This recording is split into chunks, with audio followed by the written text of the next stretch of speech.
Wow! Madam, but your data now finish you. Into my send email now my suppliers. Madam, bundle for local calls na sound. Oh, sir. Ajagi, Tina we hear Vodafone Smart Business. Vodafone Smart Business. Ani, one I will bet you need to do we hear the casa. Data do we hear Eddie browse. But so many so. What we are using with data, but so many for front. Yes, I also do. Whatever the style of your business, Vodafone Smart Business has the solution for you. Call 030-233-4040 or visit www.vodafone.com.gh/business/smart business for more details. Vodafone Cecia.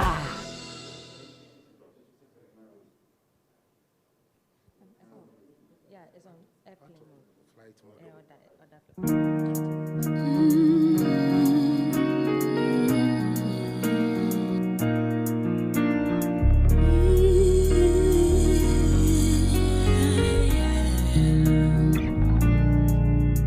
It's crazy that I cannot shake your hand, hug you or sit close to you, my friend. Can we return? Can we just turn back time again?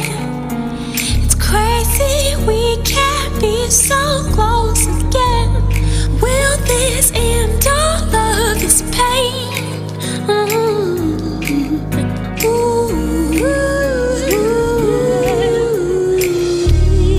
If we won't stand as one, do what we have to.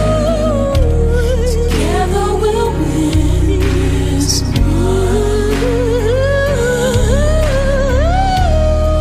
If we won't stand as one, do what we have to.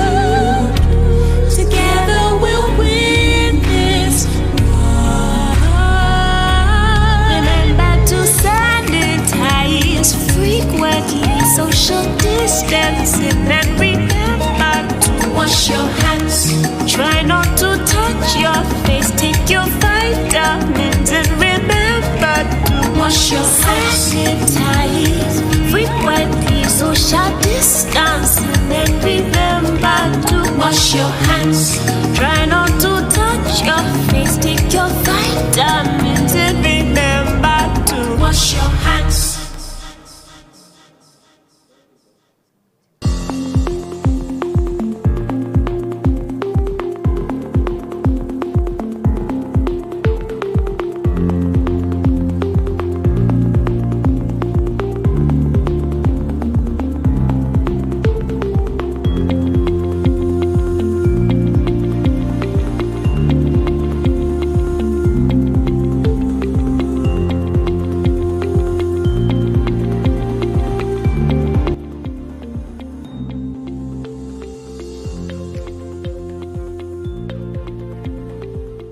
Ajagi, why ya dear papa? Madam, but your data now finish you. Into my send email now my suppliers. Madam, bundle for local calls na sound. Oh, sir.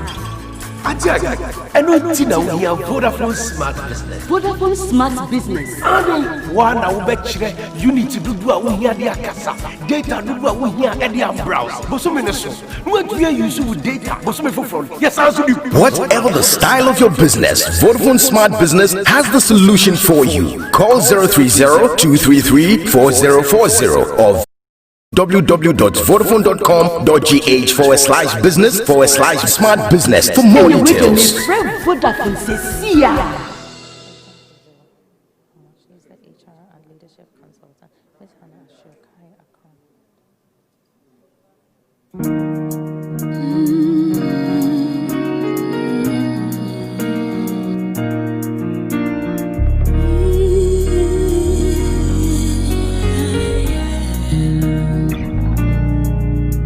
It's crazy that I cannot shake your hand, hug you or sit close to you, my friend.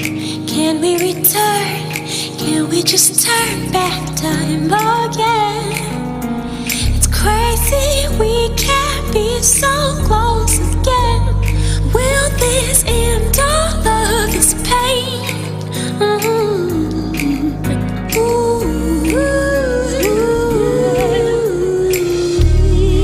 If we won't stand as one,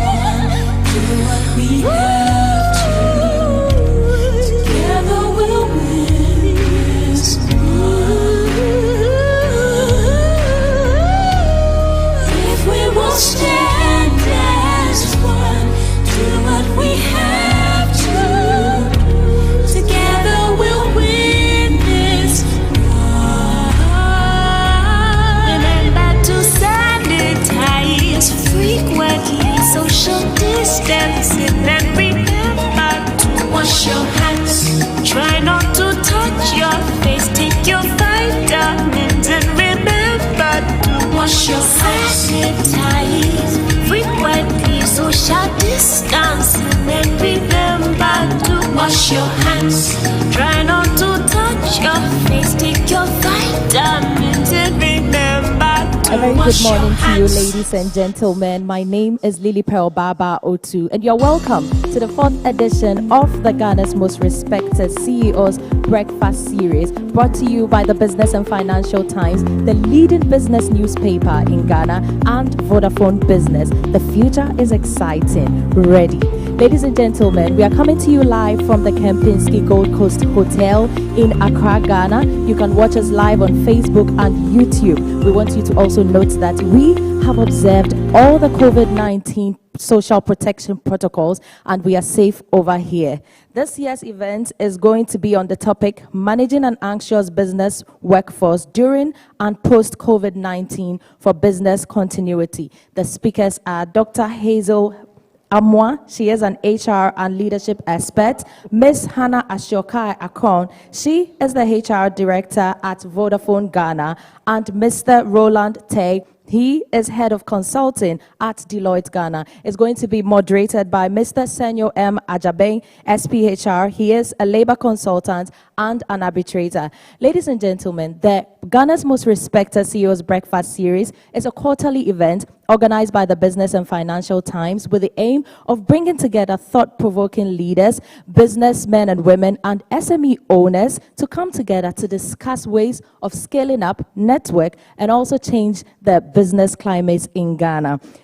Please follow us on all our social media platforms. Join us on Facebook and YouTube at the Business and Financial Times. You can grab a copy of the business newspaper or visit us at www.thebftonline.com. You can also alternatively subscribe to our digital version. Just go to the website, click on our subscribe button, and an attendant will get back to you shortly. Ladies and gentlemen, my name is Lily Pearl Baba Otu. Good morning.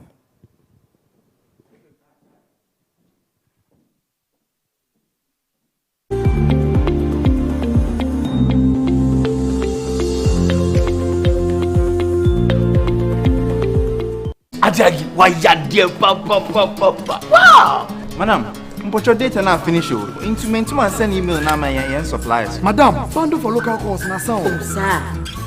Ajagi, I know Tina we have Vodafone Smart Business. Vodafone Smart Business. Ano one I will bet you need to do we hear the akasa. Data do we hear Eddie and browse. But so many so. What we are using with data, but so many for front. Yes, also the Whatever the style of your business, Vodafone Smart Business has the solution for you. Call 030-233-4040 or visit www.vodafone.com.gh/business/smart business for more details. Vodafone Cecia. Yeah, hi. Okay.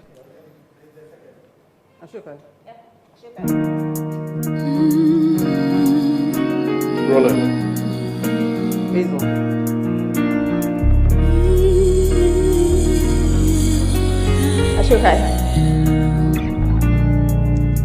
It's crazy that I cannot shake your hand, hug you or sit close to you, my friend. Can we return? Can we just turn back time again? It's crazy we can't be so close again. Will this end all of this pain? So, welcome everybody to this program. If we won't stand as one, do what we have to. Together we'll win this war. If we won't stand as one, do what we have to. Together we'll win this war. Remember to sanitize frequently, social distancing, and remember to wash your hands. Try not to touch your face. Take your vitamin vitamins and remember to wash your hands, sanitize frequently, social distancing, and remember to wash your hands. Try not to touch your face, take your vitamins and remember to wash your hands.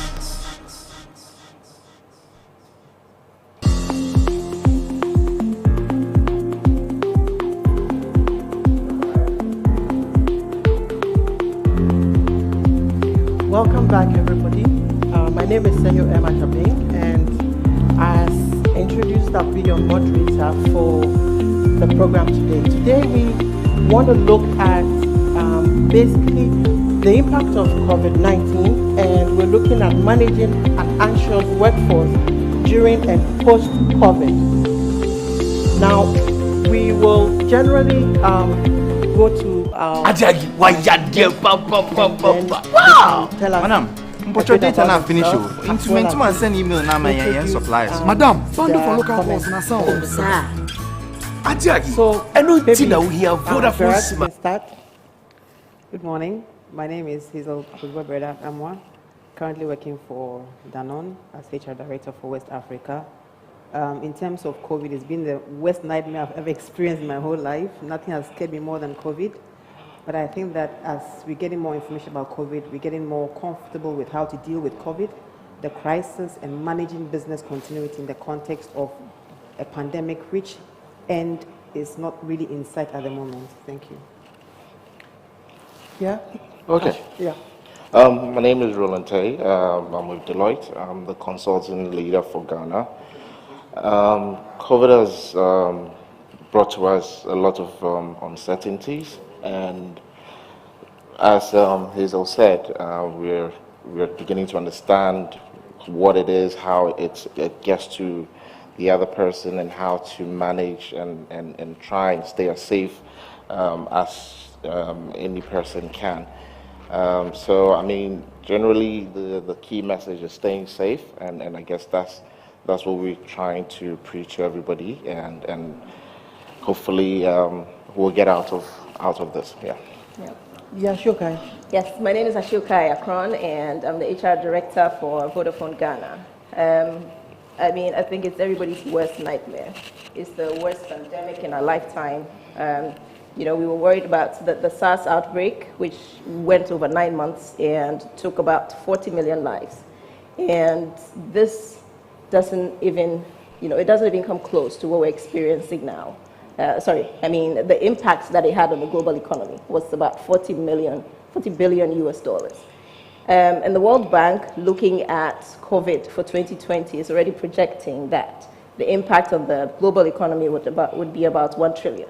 And so looking at those numbers, those staggering numbers, it really gives anxiety, and you know, a lot of businesses are very worried, and rightly so. So I'm very glad to be here to have this discussion to see what we can do. So great. I believe we're all practitioners. Ashoka, maybe beginning with you. Yeah. Can you tell us how personally you have coped with the pandemic, and as a professional, and also as an individual, how you have managed the impact on your personal life as well as your professional life? Drinking a lot of juices, you know, that whole concoction that came about, so the pineapple, the ginger, the garlic, and everything. So personally, I think for me, hygiene, you know, was most important, and boosting the immune system, ensuring that I was incorporating more exercise into my daily lifestyle. At work, I think we prepared over a long period. I mean, as soon as we saw the outbreak, the pandemic getting closer, you know, we immediately moved to our business continuity plans. But I mean, that first week was just pretty crazy. I remember very well because we were preparing for our International Women's Week, which is really, you know, big at Vodafone Ghana. And so all the preparations that we were putting in place was well worth it.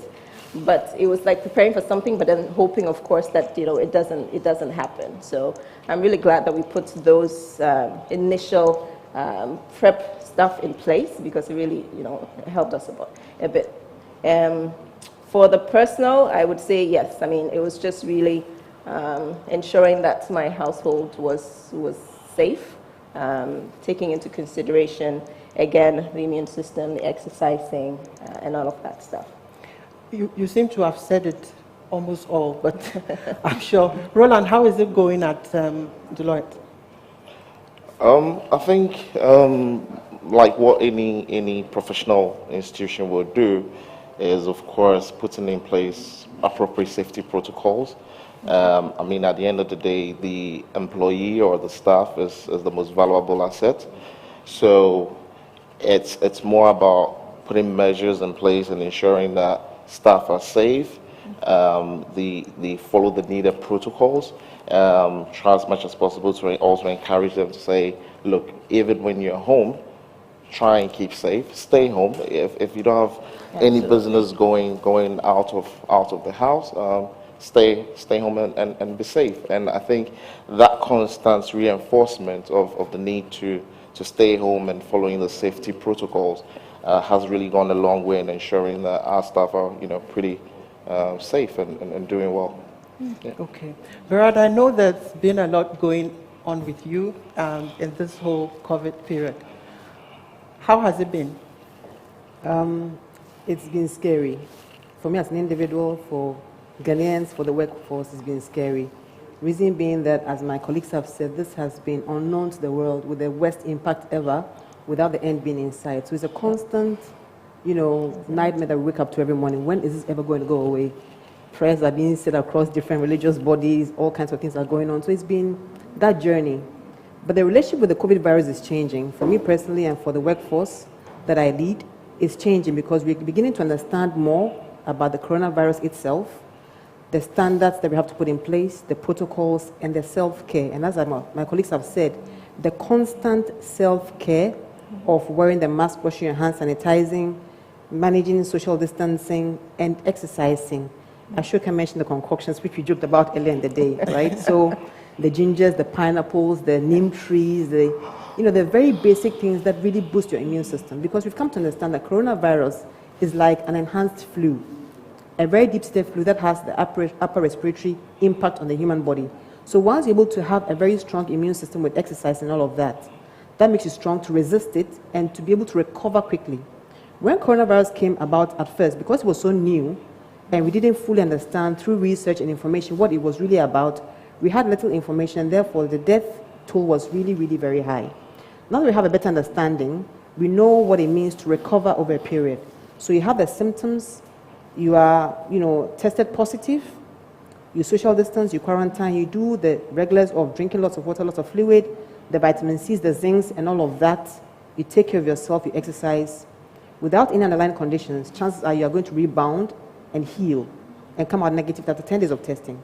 So that's a new understanding that is making us feel less anxious, but knowing that we still have to protect ourselves from really spreading. Yep. Because people have different immune systems and people react differently to different things.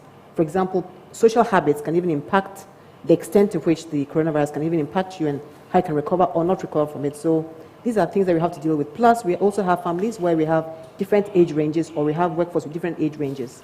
Infants and the elderly are more vulnerable. So with the coronavirus pandemic, these are things that we've learned over the period about how to protect ourselves, our loved ones, our workforce. Exciting, interesting. So if you're joining us, we are discussing anxious workforce. And this is the Business and Financial Times, Ghana's most respected CEOs breakfast series, and this is the fourth in the series. I am happy to say that we are joined, also by some distinguished people. First, Dr. Humphrey Kwesi Eyim Dake. He's the chairman, CEO of Red Moon Resources Limited and the vice president, Association of Ghana Industries. We have Mr. Mark Bedu Abuaje, Chief Executive Officer, Ghana National Chamber of Commerce and Industry. We have Dr. Kwapong, President, Institute of Human Resource Management Practitioners, and he is also the CEO of the Fair Wages and Salaries Commission. And then finally, we have Mr. David Ofosu-Dote, Senior Partner, AB and David. We will be pleased also to say that Honorable Joe Gate is also online with us. He's the Honorable Minister for Railways and Development. Now, maybe I want to start with Berat. What would you say an anxious workforce is? And why should a workforce be anxious at all?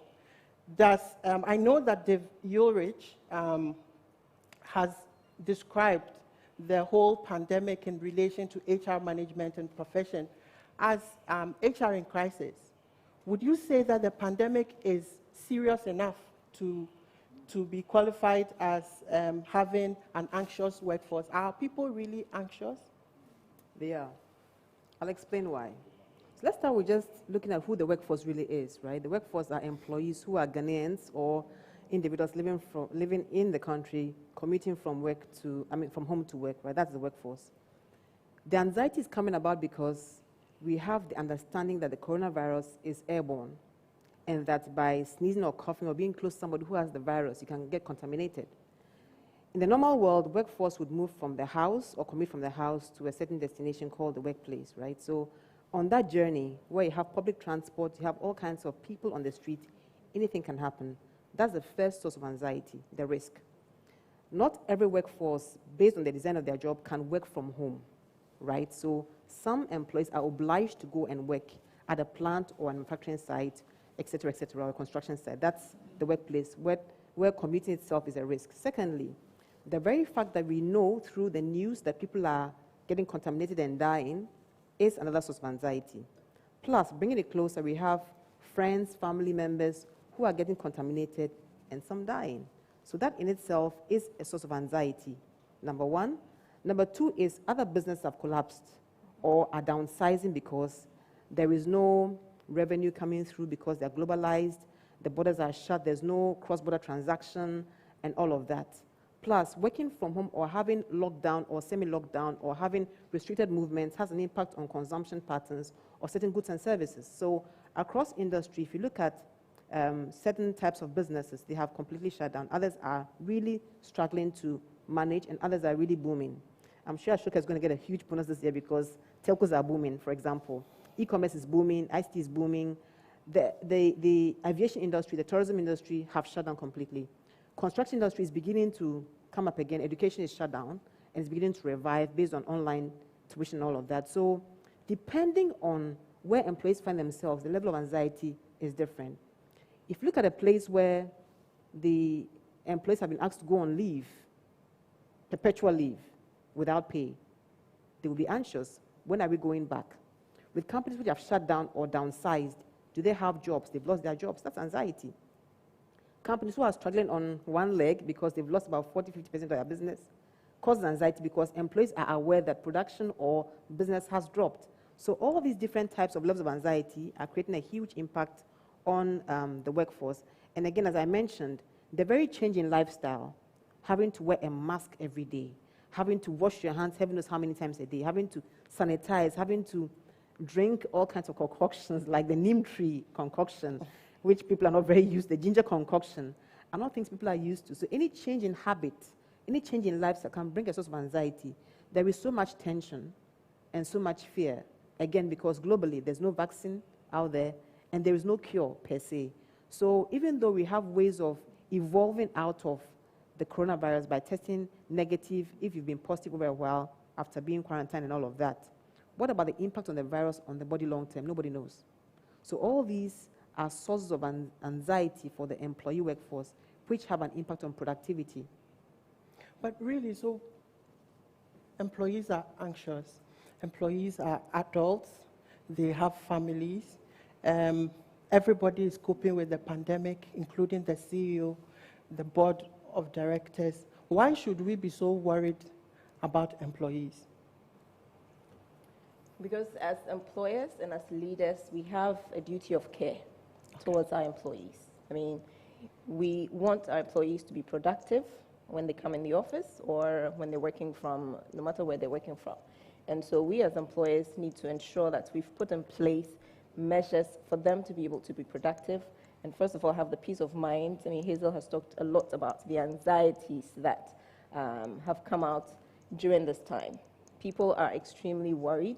And now, because of social media, we have access to unlimited information, through the news channels, through social media handles. So constantly, we are being fed with information, news items. Some are false, and some just literally lead to panic. As employers, we need to understand what these sources of anxiety are and tackle it head on. And I would say that for leaders to really lead during this time, you have to be very transparent. We have to be transparent. We have to let employees know what the actual situation is. And don't shy away from communication. At Vodafone, what we did was we have these weekly fireside chats with the CEO, and it's open forum. You can ask any question you want. She clarifies what has happened over the past week in business. We talk about the impact of COVID, if any, on the organization in terms of cases, etc. And then it's open forum, like I said, for everybody to ask every question. The other thing that we put in place too is bi-weekly we're doing poll surveys. And basically the question that we're asking is, how are you feeling at this time? And what is making you feel this way? So then looking at what employees are saying, then we have the actual tools to be able to address these. But yes, we do have a duty of care to our employees, and that actually extends to our customers as well, and to the community at large too. Okay, Roland, so employees are anxious. Obviously, it will impact on business, it will impact on productivity. For example, employees may not be really available psychologically at work to focus on their work and do the work the way it should be. Coming from my engineering background, we know that when employees are anxious, it leads to a lot of accidents and so on. Yeah. Could we have prevented this? Which one? Could we have prevented the anxiety? Okay. The anxiety. So let me put it, I think Hazel and Nashaka have taken it from the pandemic perspective, but I think I need to bring us back a bit. Anxiety has always been there. Yeah. Employees are always anxious because remember, anxiety is whenever you find you cannot predict or you're unsure about something, it starts generating its own levels. So this is anxiety on another level. So it's a heightened anxiety. Okay. Because now there appears to be a much greater unknown, and it comes with its own issues, i.e., of course, being sick, being stigmatized, dying. So it's kind of heightened what it is.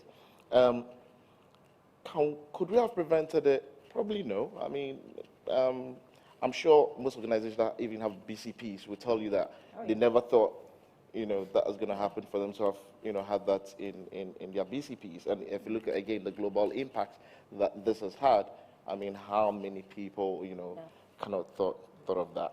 So from a pandemic perspective, I'd probably say I don't think it could have been stopped. Yeah. However, based on the levels of anxieties that we are seeing now, is just to tell us how somewhat unprepared we are for such a thing. And it's now happening has now made organizations begin to think and reposition themselves and ask, okay, how can we ensure that we get the best out of our employees, even though they are all going through all these times of uncertainty. Remember, it's not just the business that is struggling, the individual is also struggling with him or herself as well, because you have family and you have other things you need to worry about, because when you think of the safety, it's not just you, but the people in your household, because you don't know who's going to bring it from somewhere, and you go home and you get it. So there are two sides of it. So for me, I'll say the issue of anxiety has always been with us, and I believe as leaders and business owners and organizations have been trying ways to manage it, like the poll survey, like having the regular check-ins and stuff. I guess then it wasn't taken so seriously, but now organizations are beginning to take it much more seriously because they've realized that now you can have that physical contact, and therefore you need to find a way to let employees understand that, look, whatever is going on, I'm still with you, I understand what is going on, we're going to get through this together. So I think it's just kind of reactivated the sense of urgency to engage more and give more clearer information to staff, being transparent and all that. It's just kind of heightened all of that. So what can really go wrong with an anxious workforce? Assuming an organization thinks, hey, the people can take care of themselves, let's go on working. What really can go wrong? What are the risks in working with an anxious workforce? You know, let me just give this feedback that preliminary survey on working from home has shown that productivity has actually increased. Yeah. So some organizations seem to be doing better and getting by. Some are cutting a lot of costs and having very high, marginal profits. I mean, some are getting by. So what can really go wrong, Berad? What can go wrong is the management of it. As you rightly said, some organizations are doing better because they've been more proactive and reactive towards, dealing with how employees can change their ways of work.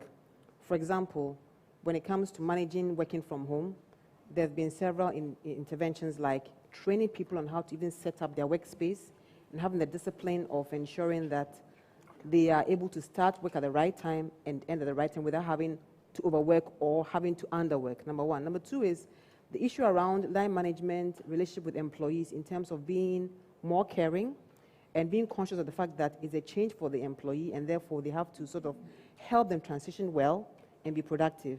Ashoka mentioned the Pulse service, which are really being used globally across a lot of companies, bi-weekly, weekly, and quick action plans being taken based on the feedback to quickly help employees settle down.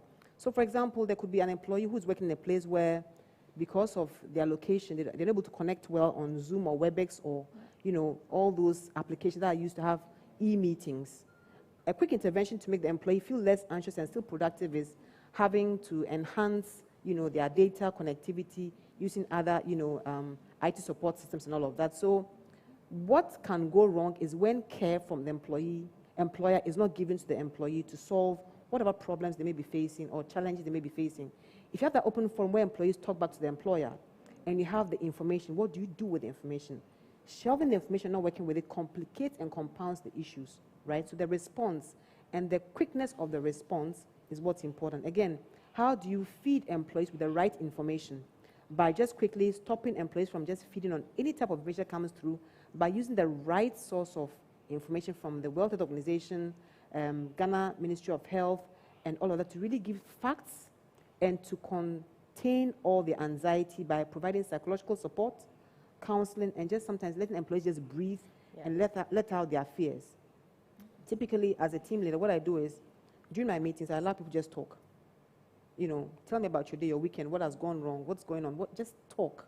And we crack jokes sometimes. There's a time that we just let our head down and just really be us, and put our videos on in terms of the, Zoom calls and just see ourselves smiling. It's so powerful, just see your colleague you haven't seen in a long time just smiling and, doing okay. So these are things that we can do to help it from going wrong. You talked about HR in crisis. Crisis is a bit extreme because I think that every HR person who is well-trained in a well-resourced company has support and has resources to work with. My colleagues have spoken about business continuity. The frequency of having crisis management meetings equips you with knowing exactly what's happening and to respond on time. When these things are done at a very high level and a very fast pace and constantly, the worst can be prevented. The initial dip was global. The shock was global, but businesses are beginning to recover, and that's why globally some businesses which were shut down before are beginning to open. I mentioned aviation. Just last night on CNN, Qatar Airlines is advertising to open their airlines again, to begin to fly again. So, what can go wrong is when nothing is done. When something is being done, baby steps, huge steps, there is also always results. Great, very interesting. So, from what I hear you say, there is a crisis. Employees are anxious. And when employees are anxious, they act irrationally. They do not listen. They are more difficult to deal with. And so the employee is anxious, there's a crisis, the business is in crisis, everybody is in crisis. Question, however, is that how then do you deal with the impact of the crisis on the business? Especially from the employee's perspective. How do you make all of it come together as an organization?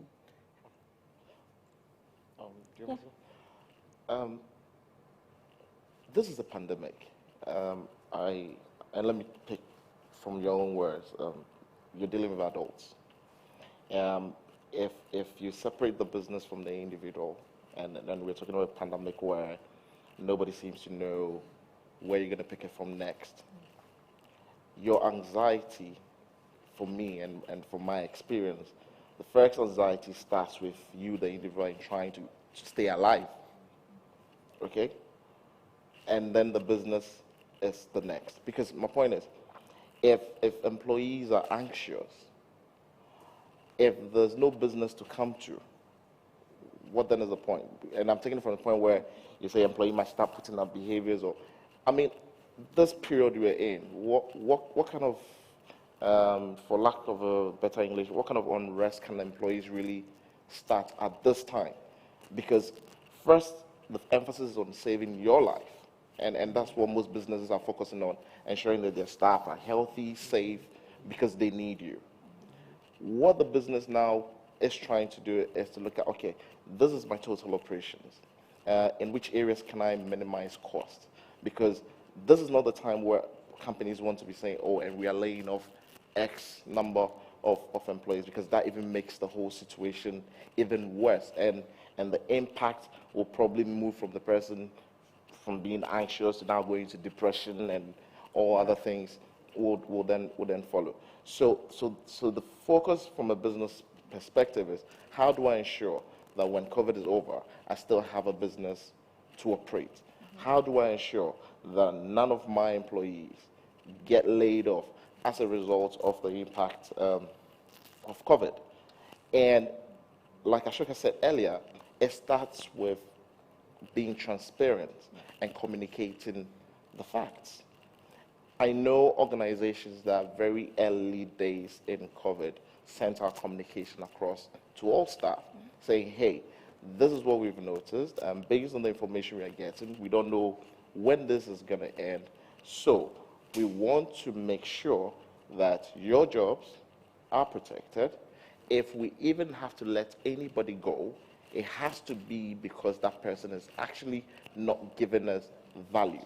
However, we want to assure everybody that we are with you, and you're going to get your monthly income by us taking the following measures. And some of it was, I mean, getting rid of bonus. I mean, if she would get bonus, that would be fantastic, but I doubt any business that will be thinking of bonus at this stage, because what it's thinking about is how does the business survive after COVID? Right. So the real effect of COVID for businesses has not really been felt yet.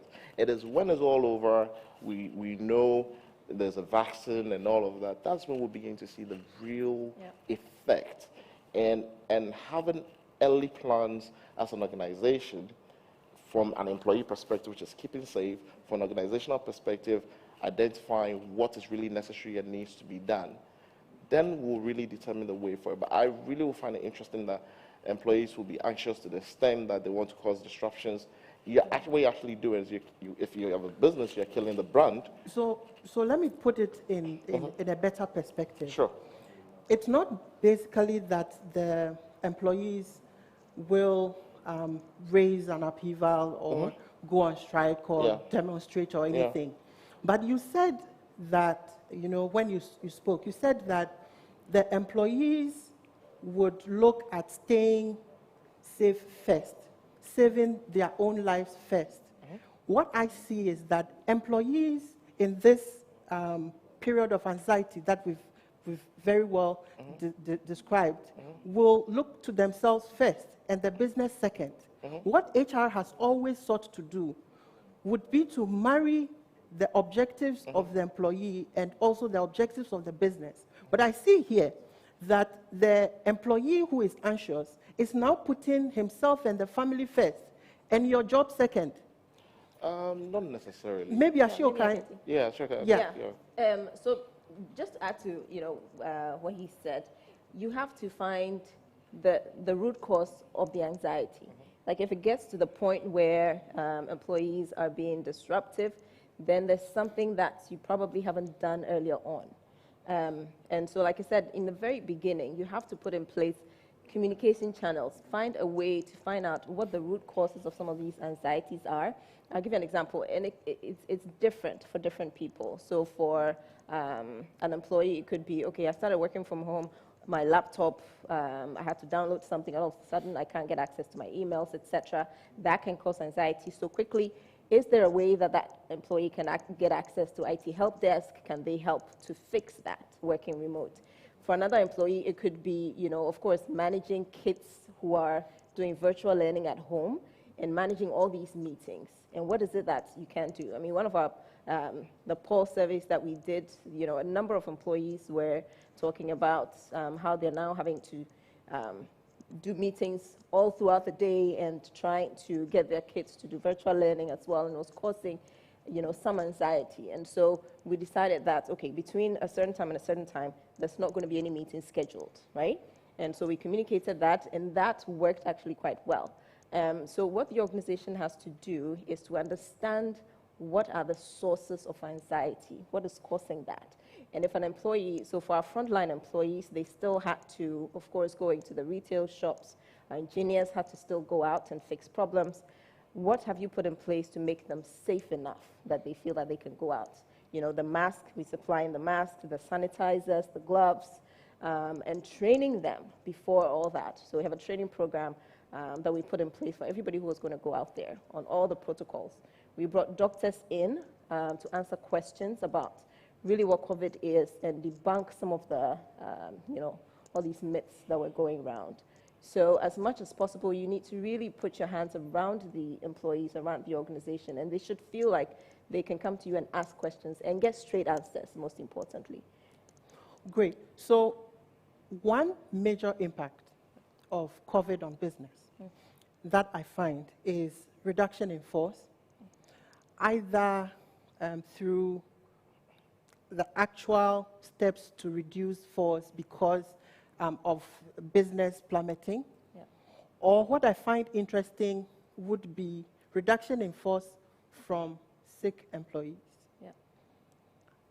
Assuming that your employee, or for example, we heard that in a factory in Tema, one employee infected about 500 of the employees.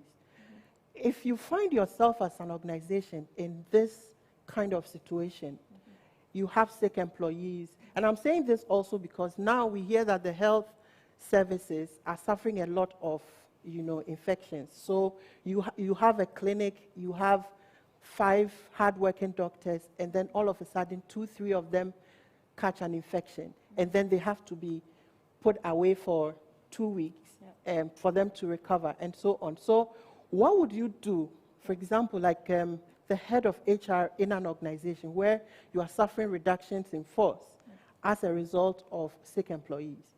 The business is in crisis. What happens? Yeah. So that would come out of your, or should come out of your business continuity plan, right?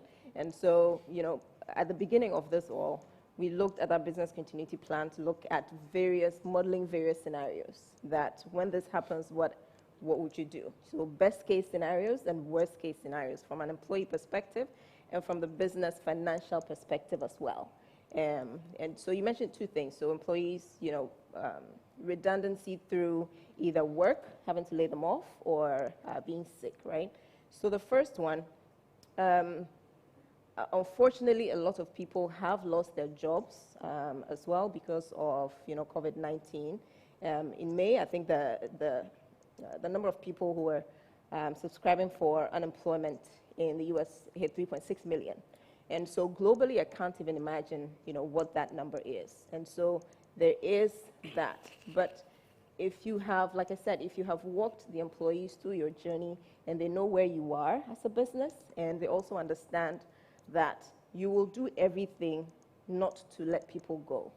So for us, that's what we said. We said that, okay, through this period, we're going to try very hard not to lay anybody off because of COVID. And so, there's other things. If there's sacrifices that we have to make in other areas, if there's other areas that we have to, cut, then employees understand that this is the main, it goes towards this end goal of trying to save as many jobs as we can.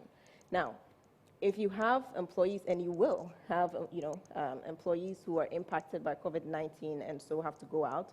So at that point, then, your business continuity kicks in regarding who can support, who's the next in line, and all of that stuff. And also, fortunately, we're a global organization, and so we're very quickly able to tap into resources in other OpCos as well.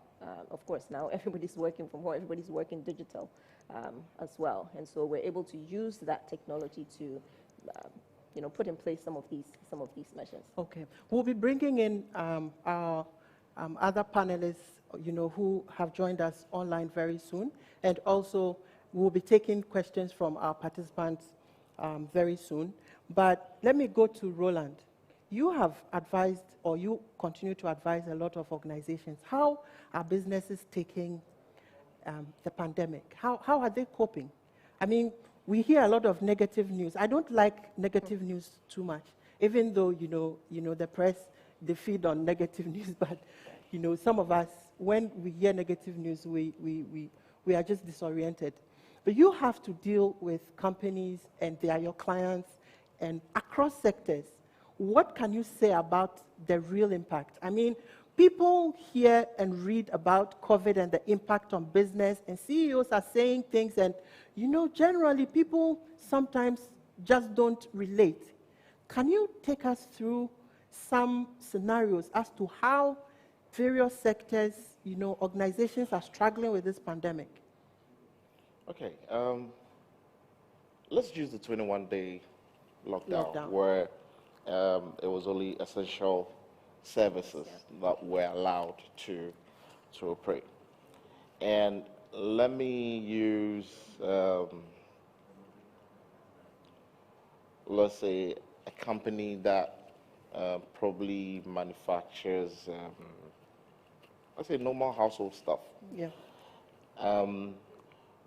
I think the president gave exemptions to manufacturing, but I guess depending on your size, I don't think it was for all. I'm sure it's the big ones. Now, if I cannot produce, and even let's say I'm allowed to operate, to keep on manufacturing, in the 21 days, who was coming to buy it? Who was actually, is that an essential product? So who's coming to buy with, or who bought within that 21 days?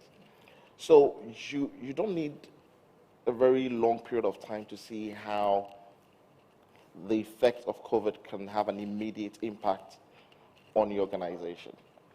I think what the focus and what the emphasis most organizations should be thinking of, or if they haven't thought of, and if it's still here today and are not considering, is by now to understand as a business, at what barest minimum can I have my operations going without needing the full complement of staff? So what's the barest number? So you need to be thinking, who are my critical staff? Okay, who are my critical staff that I need in order for me to keep going? What are the BCP plans, like he said? Now at least you have about 3 or so months of knowing what is happening. So how are you now restructuring yourself and repositioning yourself to be able to operate with a lean force? Because even most well-structured organizations are not asking their employees to all come to the office. People are running shifts here and there. And for some, they've said, look, you know what, just stay home.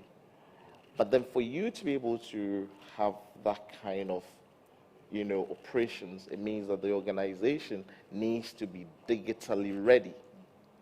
Now, the question is, how many organizations are digitally ready? Now, if you look at our ministries, what you normally see is a desktop, a station. So if you're told to go and work from home, what are you going to do from home? So even within this period, most organizations that are, even they are having some kind of impact and are surviving, are those who are to some extent are kind of digitally matured and have the infrastructure for people to be able to stay home and work remotely. So everybody is having an impact. In the mining sector, if you know, one of the mines have had over 70 infections. Think about it. If these guys are underground workers and they have this level of impact, what does it mean? So the impact is across. It is organizational sector specific.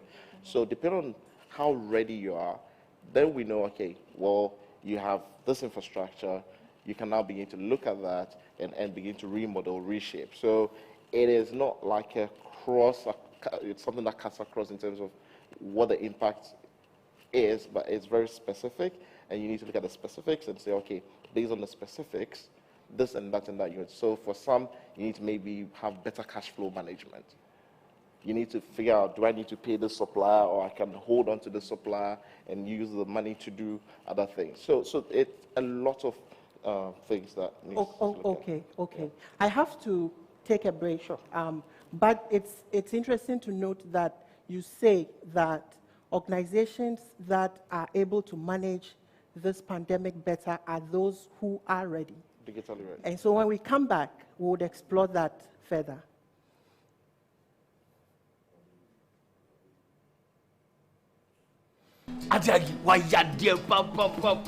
Wow! Madam, put your data now finish you. Into and send email now my suppliers. Madam, fund for local calls na sound. Oh, sir. Ajagi, I know Tina we have Vodafone Smart Business. Vodafone Smart Business. Ani, one I will bet you need to do we hear the akasa. Data do we hear Eddie and browse. But so many so. What we are using with data, but so many for front. Yes, I also do. Whatever the style of your business, Vodafone Smart Business has the solution for you. Call 030-233-4040 or visit www.vodafone.com.gh/business/smart business for more details. Vodafone Cecia.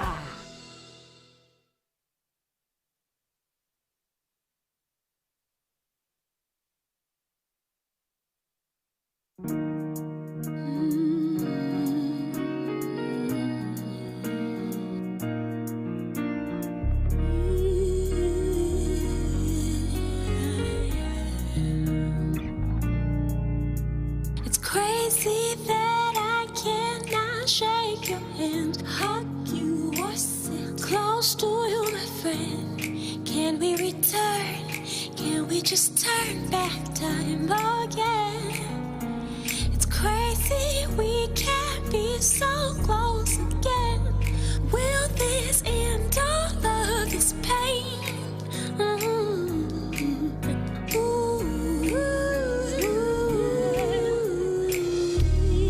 If we won't stand as one, do what we have to. Together we'll win this war.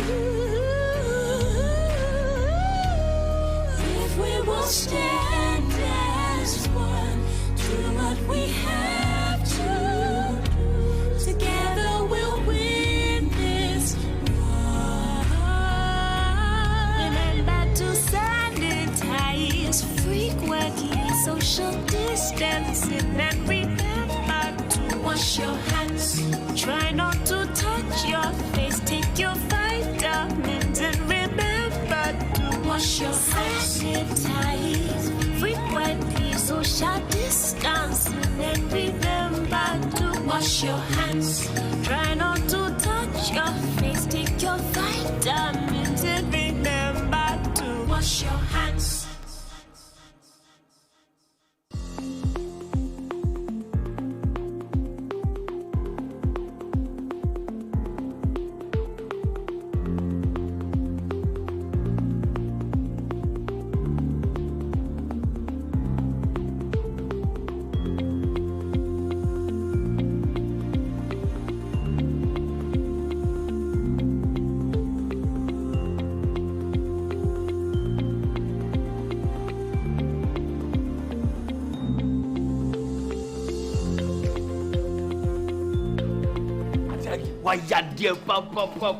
Wow!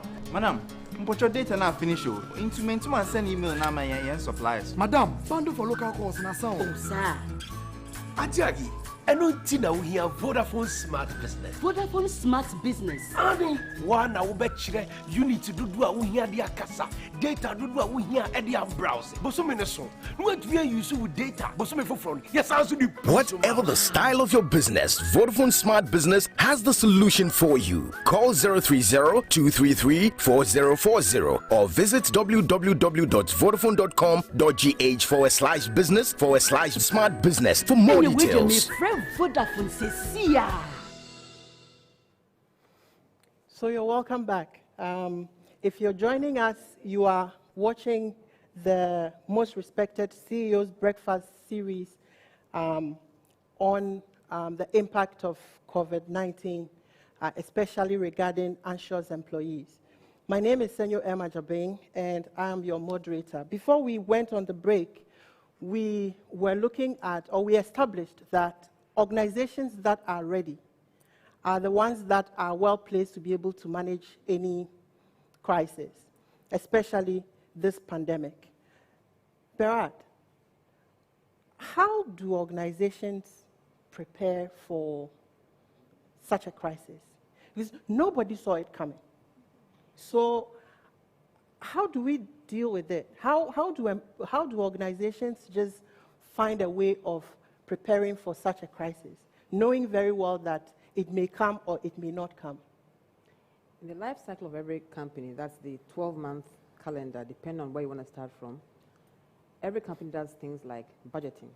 So as you're budgeting, you're also looking at business contingency planning and business continuity planning, right? So nobody foresaw this type of crisis. But in your business contingency plans and your business continuity plans, you do scenarios.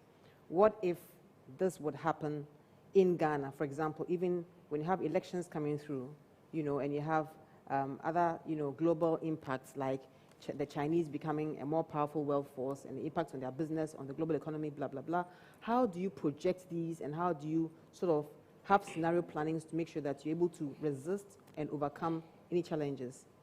Indeed, nobody ever saw this type or this height of the pandemic hitting the global economy. But from a business continuity planning, the scenarios would help you to play out, for example, your route to market, your business portfolio, your product portfolio.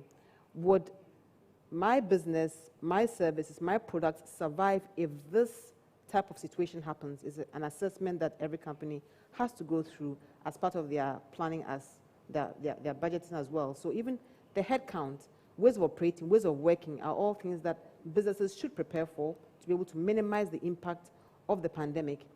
Now, some businesses have survived more than others because they have the business contingency plans and the business continuity plans in place, and we're able to quickly go on ahead and then, manage the decision tree to tick the boxes and do the right things to sort of save the business and begin to look at other opportunities where they can make some savings to sort of cushion the losses that were coming through from the pandemic. So that's how most businesses have survived.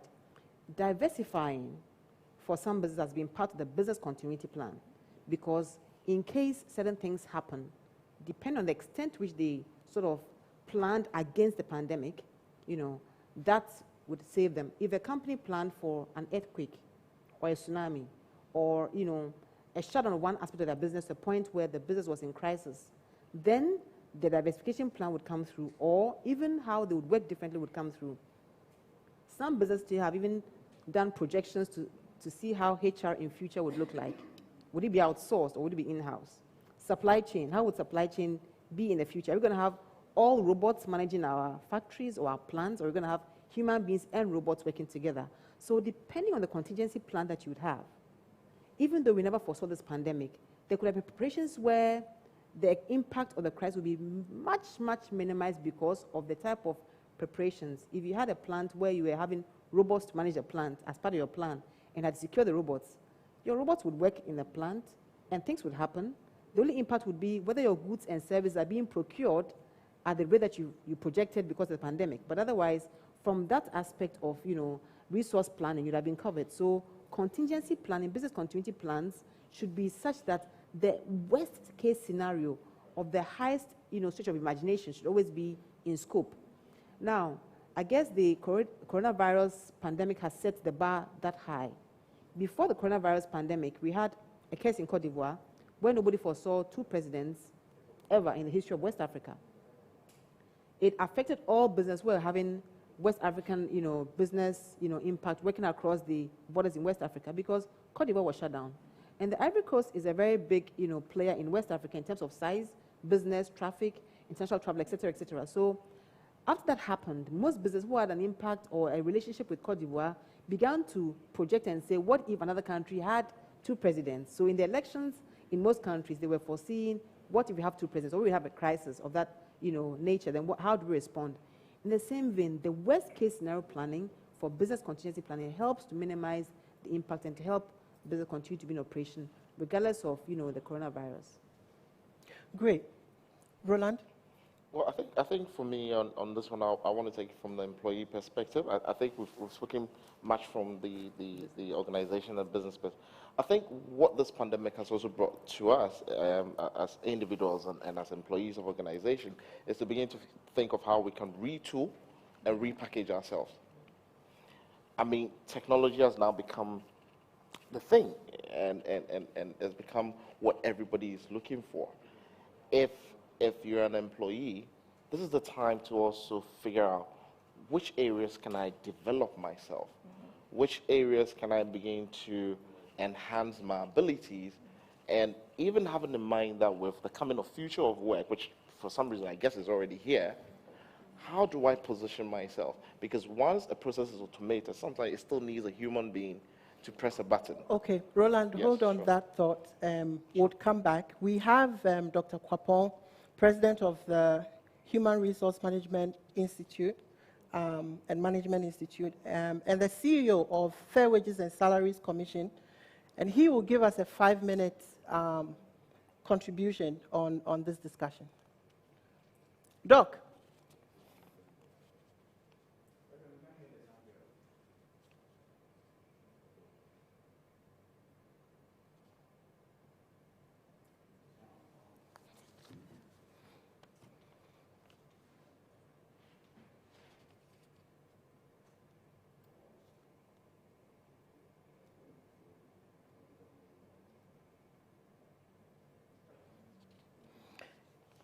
Yeah, it looks like we have a bit of a technical issue with the sound with Doc. Doc, we'll come back to you. Don't go away. Yes, so Roland, please continue. Yeah, so like I was saying, employees also need to look at this whole pandemic and begin to identify opportunities for them to enhance and upskill themselves. Keep on talking about future of, but I think future of work is here. It's now. It's with us now. So if people do not understand and do not begin to now identify the essence of them upgrading their knowledge and skills for them to be able to do other things, then that becomes a bit of a concern. So for instance, if I'm a teacher and all the schools are closed, does that mean that I should just continue sitting home and be waiting? Can't I, maybe if I was an IT teacher, can't I begin to maybe think of going on YouTube and start doing online tuition? Okay. Yeah. Let's go back to Doc. Doc, if you're Hello. ready. Yes, good morning. Good morning, Doc. Nice to see you. Good to see you too. Great. Please, let's Yes, have sir. your 5 minutes discussion on the matter, contribution on the matter. Very well. For me, the human factor is the most important. And therefore, how to get the mindset of the workers who will survive this crisis coming back to work to achieve the objectives of the company is very important. Now, how do we work on the mindset of the people, even while they are home? What are we doing to them? Are we maintaining lines of communication? Are we talking to them about how business is doing? Are we getting them on board to, meet certain targets with the use of technology? Is there assurance that when they come back, there will be programs to work on their psyche to be able to align their objectives with those of the company? The company, yes, because Okay. We'll still go back to Doc when we're ready. Ashok, I have the impression that most organizations, some do, but a whole number of them, especially the SMEs, do not and often have not prepared their employees and their key staff for crisis. And so some of us have been topical on the issue of crisis management and business continuity planning. But anytime as a consultant you raise that issue, executives are not really ready to listen. Perhaps now we are in the reality. But how is it that organizations mostly did not take the issues of crisis management and prevention and business continuity really serious as part of their day-to-day planning processes? Yeah. So I think for some SMEs, when they think about business continuity, they think about, so it's for large organizations, right? Every business, it doesn't matter if you're a one-man business, right, with an online, customer base, or if you have 15 employees, you have to have a business continuity plan in place. And basically, what that is, and I'll speak to if you don't have a business continuity plan in place at the moment, look at how your business is faring now. How was it faring pre-COVID, right? There has been changes. Every business has been impacted in some way. So if you're going to look at the next 3 months, the next 6 months, the next year, how you can extrapolate, how is this going to impact your business? Now, what are some of the things that I can do now to help me face some of these difficulties so that I can survive onto the next phase? So that's basically what we were saying that a business continuity plan is, because you can't just sit down and watch and hope and pray that this will pass and your business will survive. Some of the things that you can do is, at the moment, if what you're in business for is not being sought after, can you self-disrupt, right? Can you, and it doesn't have to be such a major disruption, leaving your business to do something else entirely, but looking at let me take, for example, like an Okada driver, right? And so now, because of social distancing, you can't pick passengers because they're so close to you. What can I do with my motorbike? Okay. Can I partner? Yeah. Let me just go back to Doc. Dr. Kwapon is the president of the Institute of Human Resource Management Practitioners and also the CEO of Fair Wages and Salaries Commission. Doc, you are welcome back. Thank you. Can you please continue? Yes. What I'm saying is that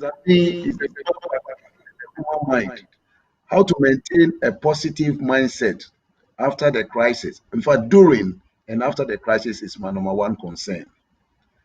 We are all facing a pandemic. How are we helping our employees, particularly those at home, to stay safe? Some of them are operating from home. And so the workplace at home must be conducive and safe for them to operate efficiently. Again, when we return to the workplace, will you say that having used technology to carry on business during the pandemic has been good? So let us then make it a regular feature of our business. Okay? So for me, we are learning lessons. It's natural for man to be worried about the future. But then once we've gone through this experience, we are picking lessons that will help us sustain business even better. And so we must let our employees know this. Again, we need to ensure that the mental health of the workers is sustained, such that even while they are home, operating from home or while on leave, we can subject them to some tests, psychological tests, other things like psychologists, while going through some questionnaire on the net to assess the state of preparedness to return to work. and to contribute to the realization of the mandate. So for me, it's the mindset of the individual. Doc, those who survive will come up with a certain security. And so for me, in the policies and procedures, the company, and even the collective agreement, they must make a provision for continuous assessment of the well-being of the individual. Says that we may even have environmental health specialists being engaged by the company to continuously assess the mindset of our workers. Okay, going Doc, forward. before you go, before you go finally, let me say this, that there's a widely held view that human resource management practitioners in the country didn't seem to be ready and have a clue about how to and a lot of them, that is the impression, that they didn't have a clue and didn't seem to have the kind of competency to be able to manage the pandemic as it hit. What would be your comment on that? Well, nobody expected this. The moment we needed to get our act together. So, for instance, in some companies, immediately said, well, let people access their leave entitlement and leave a skeletal staff to sustain business. Exhaust your accumulated leave, and then let's see how you can even advance you some leave so that you don't lose your job, so you can come back after the pandemic. Why home? Why don't you take courses that will make you computer savvy, so that it becomes a regular feature of yours, and then you become versatile once you come back. So we kind of were caught with our pants down, but immediately we responded and made sure we were training. We responded and made sure people were working from home, people were multi-scaling. So for me, yes, it was a reaction to a crisis, which we did not expect. But the moment it happened, we quickly organized and started working on our staff. Some of them, sure, were going to go through redundancy, and this you have provided for in our conditions of service in our collective agreements. And therefore, once it happened, we went through the appropriate motions to make sure they left with packages and they were happy. What else did we do? We started issuing guidelines to ensure that the safety of our workers was maintained, to the extent that we put out, for instance, my institute put out guidelines for observing the necessary protocols so that they will stay safe and come back to work once the pandemic was over. So yes, we responded appropriately, even though we were not ready for such a crisis. I will admit. Thank you, Doc. Don't go. Keep following us, and hopefully maybe we will come back to you. Right. Great. So, Ashokai, please go on. Yes. So I was giving the example, we're talking about SMEs, and I was giving the example of, an Okada driver, right, who can't operate now because of social distancing issues and so can't take passengers.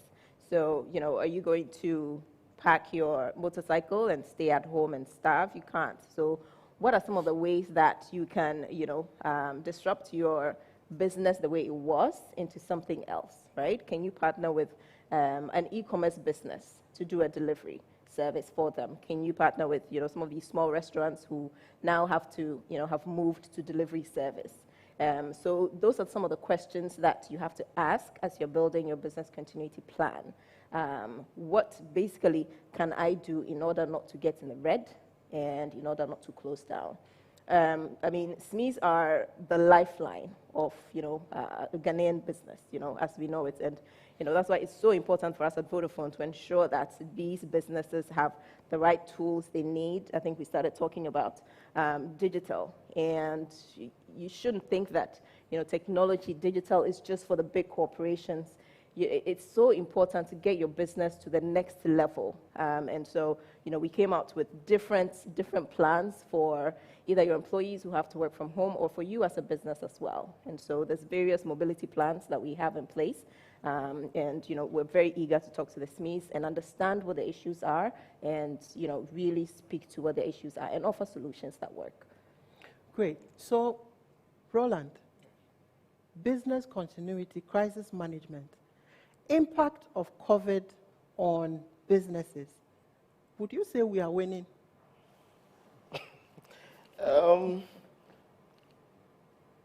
I don't know how you want me to answer this, but I'll try. Tell us your view. I mean, you sit at, on a chair that sees across all the industries. So that's why I bring these sort of questions to you. Are we winning? Are businesses surviving? Are we getting somewhere? Because in Ghana, we cannot say that the pandemic is over. No. It is far from over, And so, how are businesses coping? Okay. So, businesses definitely are coping because, companies are still open and they are operating. Like I said earlier, certain measures have been taken by various organizations, and one of them is cost reduction. Of course, there's an extent to which you can reduce cost that if you go below it, then basically you just want to shut yourself down. When Dr. Kwapon was talking, he talked about where organizations have asked staff to exhaust their leave so that in the event that we get a headway around COVID and we need to return to work, people can come in and put in the effort to be able to recoup all of that. Remember, the government has also put in its own interventions. 3 months electricity free for those using below 50 units, I think, and then 50% for commercial users. I know there's some money being given to SMEs as well, and quite the tourism sector, I think, is getting about $9 million as well. So, come to think about it, yes, organizations are going to survive this pandemic. Okay. As to how long they're going to survive will be dependent on the measures that they put in place as organizations or as institutions. So, for instance, like we're talking digital, to what extent can employees work remotely if the pandemic continues? To what extent must certain activities continue to be done remotely? Because remember, it's not everything that you're doing remotely that, is the best route. So what then do we now to start thinking of automating? And I'm sure most financial institutions have actually thought about automating some of their processes like reconciliations and all of that. So, like I said earlier, every sector and what the issues might be and how they would approach it, the kind of economy we have, where you find a lot of small businesses that do not have that capacity to be doing remote work, and most of the jobs are done in brick and mortar structures. It becomes a bit, difficult, but you need to be able to disrupt this and come up with ways of, but businesses are definitely surviving. Great. Pre-COVID, especially last year, there was a lot of talk on disruption. And then COVID hits, and then the word disruption doesn't seem to be coming to focus. Maybe we'll talk about it a bit when we come back, but we have online Dr. Humphrey Kwesi Eyim Dake, Vice President, Association of Ghana Industries. Very nice to meet you, Doc. It's a pleasure, my brother. Can you please give us your contribution? I'm sure you've been following us. Well, I believe I've stated all-purpose contribution covering the topic you captured. Our quick input into this will be brief. One, per the topic table, the anxious employee, the impact of COVID. We segmented this into two forms. One being the concern of employees to contract the disease granted that they come to work. And secondly, the security of their jobs regarding the impact of COVID on the various operations. Regarding the issue of the contracting of disease, which underpins the anxiety or the worry or apprehensive posture of workers, I believe the WHO rules and then the regulations and protocols captured by government and the directive accordingly suffices once an employer deploys these protocols, engaging the various stated workers to implement these protocols in their various organizations. I say this that you need to involve your workers, because as the COVID hit, I believe there were strategic meetings, a COVID plan per every organization. I also presume that a number of SMEs, considering the awareness that was taken and the international news regarding the COVID, prompted most promoters of businesses, entrepreneurs, and CEOs to engage their teams in planning for the assurances of their workers. Granted that this is deployed and implemented to the letter as per the various protocols, it gives a reasonable assurance to workers of most organizations that the probability and the concern of contracting the disease was being mitigated and protocols were being set in place to give them that assurance.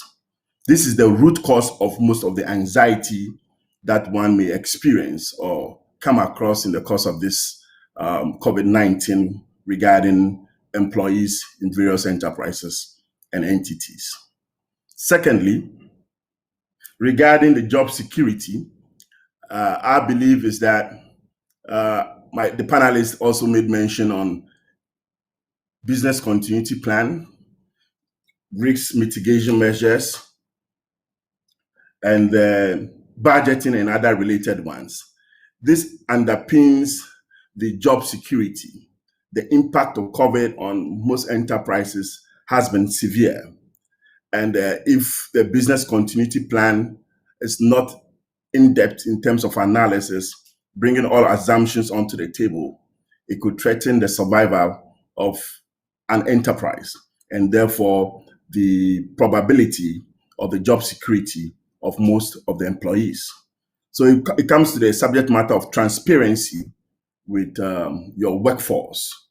And as you walk them through the figures and the operations, they will get to appreciate your effort in keeping them on the job when the figures and your bottom line is being hit as a result of COVID. So to a large extent, these two frontiers, if you analyze in depth, gives an overview of COVID impact and measures staff and reduce the issue of anxiety within your staff. Yeah, Doc, quickly, you touched on job security, and I'm sure that would be interested to know, with the Association of Ghana Industries, what are the forms of support that have gone to business members regarding their employees and especially their job security? Okay. So we had an impact assessment, a survey, and also through observation through the various CEOs within our umbrella. And in the impact assessment, one could easily tell where the major concerns are. And that prompted us to engage government regarding various interventions. As captured in the news, you are aware of the various government intervention through policy direction. We engaged government in the early days, urging government to use local industries to produce the essential products that can be found on the market. And thankfully, a number of enterprises in the various sectors took advantage of that. Two, we also engage government through regulatory institutions like the Bank of Ghana regarding the financial impact on our businesses. And we are all aware of the various interventions that came through the regulator, i.e. the Bank of Ghana, the Food and Drugs Authority, the Standard Authority, and other related assemblies to be flexible, and as well as the commercial banks and the GRA regarding our tax returns and various obligatory fees and bills to pay. So that was one quick intervention we did in engaging government that aided us to get some relief for our various businesses. And as we continue engaging, there are a number of interventions coming in. And then that goes to guarantee the fundamental issue of job security, because the bottom line is how best are you performing, how sustainable is your business to keep all the employees in the factory or in your management, and also how is your distribution chain in terms of the value chain analysis continuing to keep your business afloat. For joining us, that was Dr. Humphrey Kwesi Ayim-Dake.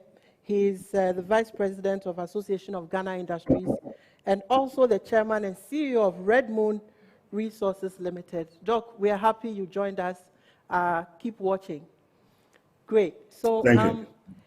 Hazel, I think that before we went off, we were discussing the issue of how well organizations are coping with the pandemic.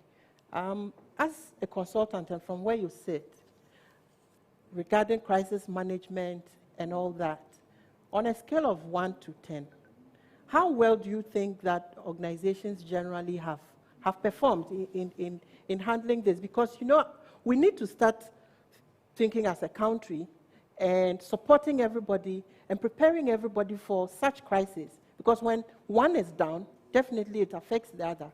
So, scale of 1 to 10, what do you think? That scale is relative across industry, Okay. right? So I cannot give a number to say that, oh, globally all the industries are at level 5 or level 8 or level 1 or level 2. Because Not even an depends. average. I wouldn't want to do that because the other thing also is in terms of response and evolving quickly to be able to get back on their feet after the initial shock, you know, companies have reacted differently. Besides, in terms of the impact, it was head-on some companies, and others it was a bit more gradual. So the context and dynamics of the coronavirus on different companies has not really been a one-size-fits-all, all right?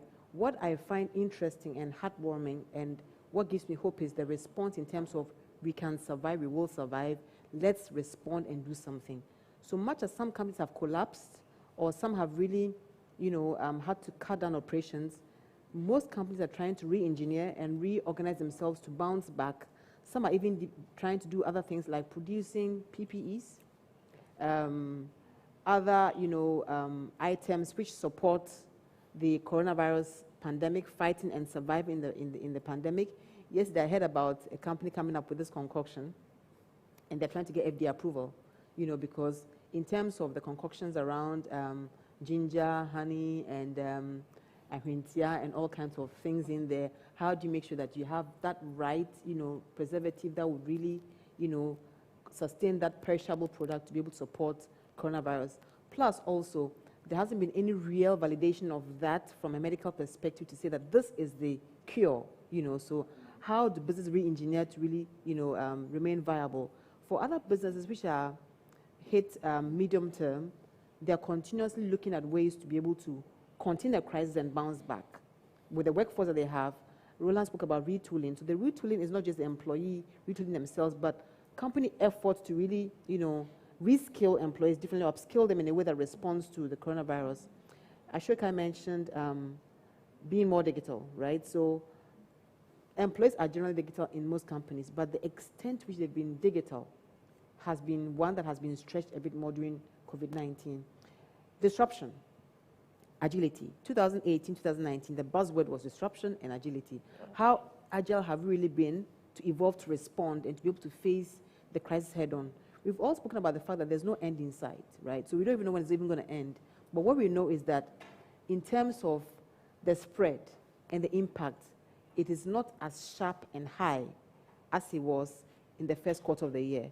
So responsible businesses are beginning to continuously, sort of track and evaluate and take feedback of what's happening within the companies, what's happening out there, and take advantage of the external, support from government, as Humphrey has mentioned in his discussion, for example, the support the government is giving and all of that. Parliament will go and look at the laws to see how they can support businesses in this crisis. How do we take advantage of these laws in Parliament to our advantage? So these are the things that, would help us to navigate through a crisis to survival mode quickly. Great. So, Ashokai, job security. Dr. Kwapo mentioned, a bit about job security. And I believe that one of the primary concerns that makes employees anxious is their security, their job security, right? Absolutely. Of course, their security, including job security. But on job security, what do you think organizations can do? What are some of the various things that organizations can do to try and hold on to their workforce and assure them that they still have their jobs? Because job cuts are really real, you know, and so what do you think?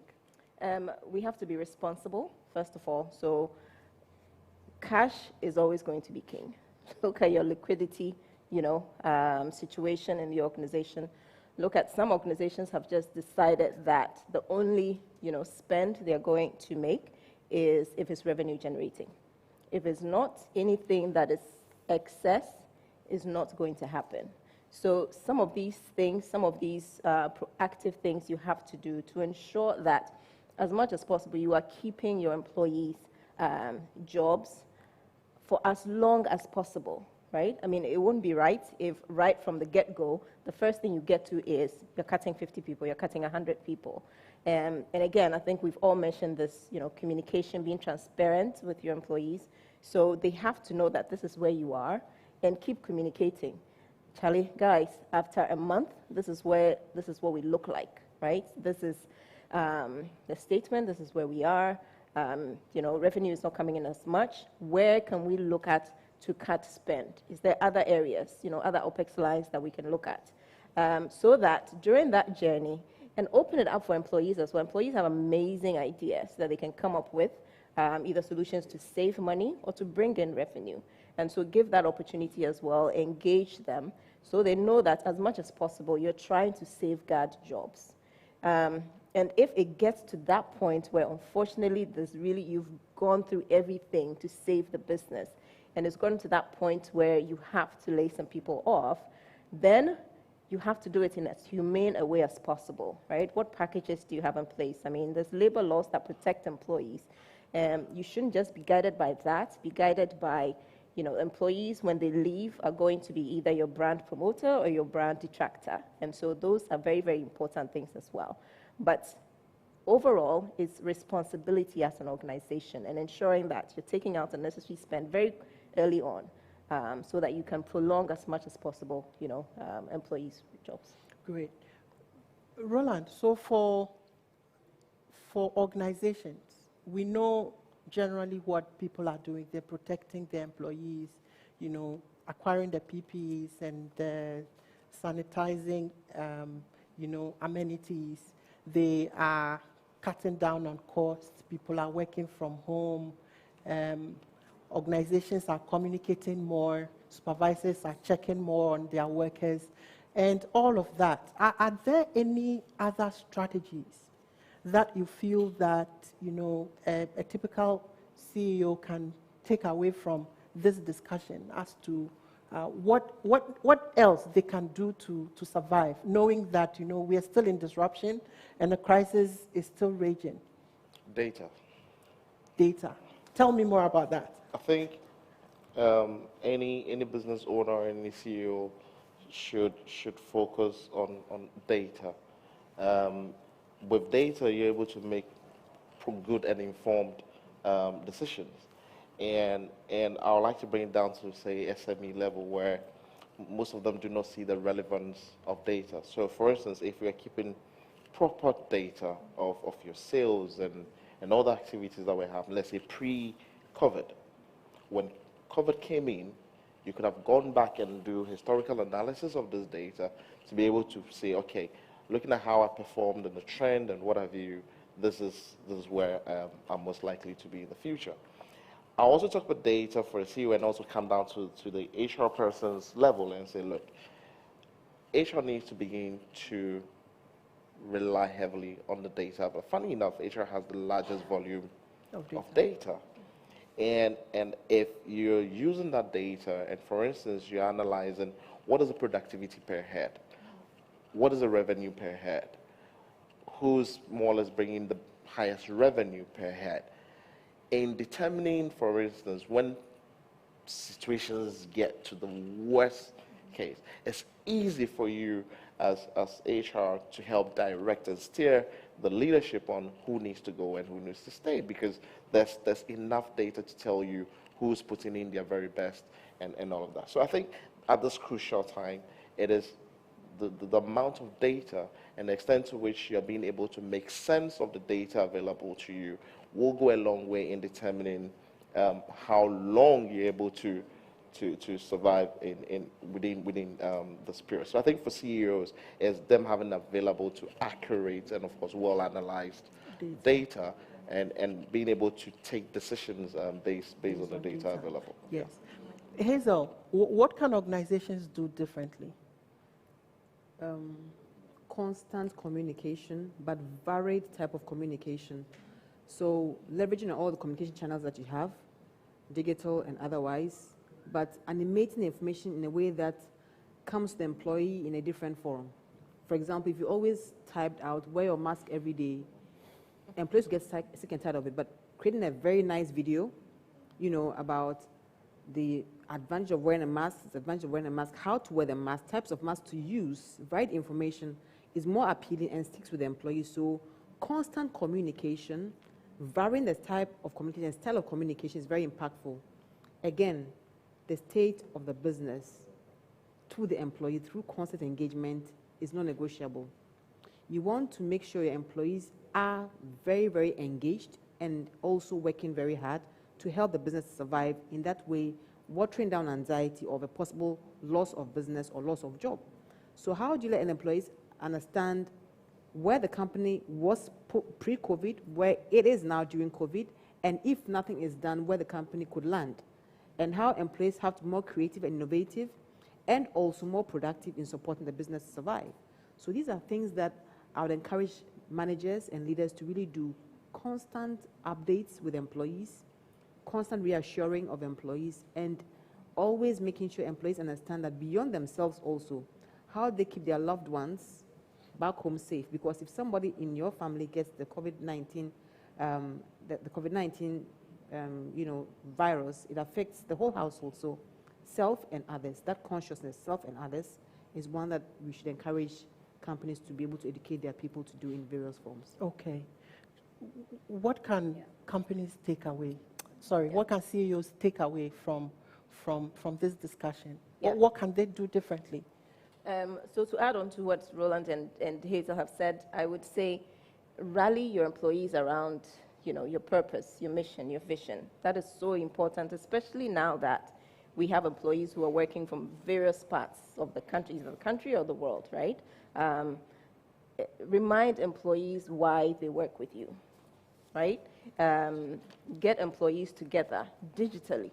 You used to have either, if it's monthly forums, employee forums, or quarterly employee forums, find a way to get some of these still going.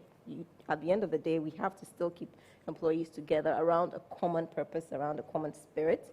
And so, I'll give an example. So for us, every quarter, we have these sessions, what we call Red Connect, and it's basically to get everybody together over, drinks, and then we just be silly and let's just have fun with each other, right? And so then when we went into lockdown, we all started working from home. We decided, we're going to continue with this. So we're now doing it digitally. Every night we mix it up. We have the first one, we had We actually got a DJ virtually who was, playing music, and people let their hair down, and employees were so appreciative of this. They sent emails, they sent, various messages saying it just helped to ease the anxiety as well, even if it was just for 2 hours, right? It was something that people need continuity as well. And so let's be just very mindful of that as well. Don't let the fact that you're not seeing people face to face, don't let things slide because of that. You still need to rally people around your purpose and, what you want them to achieve. Rally people around your purpose. I love that. We've all of a sudden run out of time. I wish we could continue, but I'll give each of us 30 seconds to just say something to our listeners, and then we can bring this to a close. Starting with Hazel. Remain positive and resilient. This too shall pass. This too shall pass.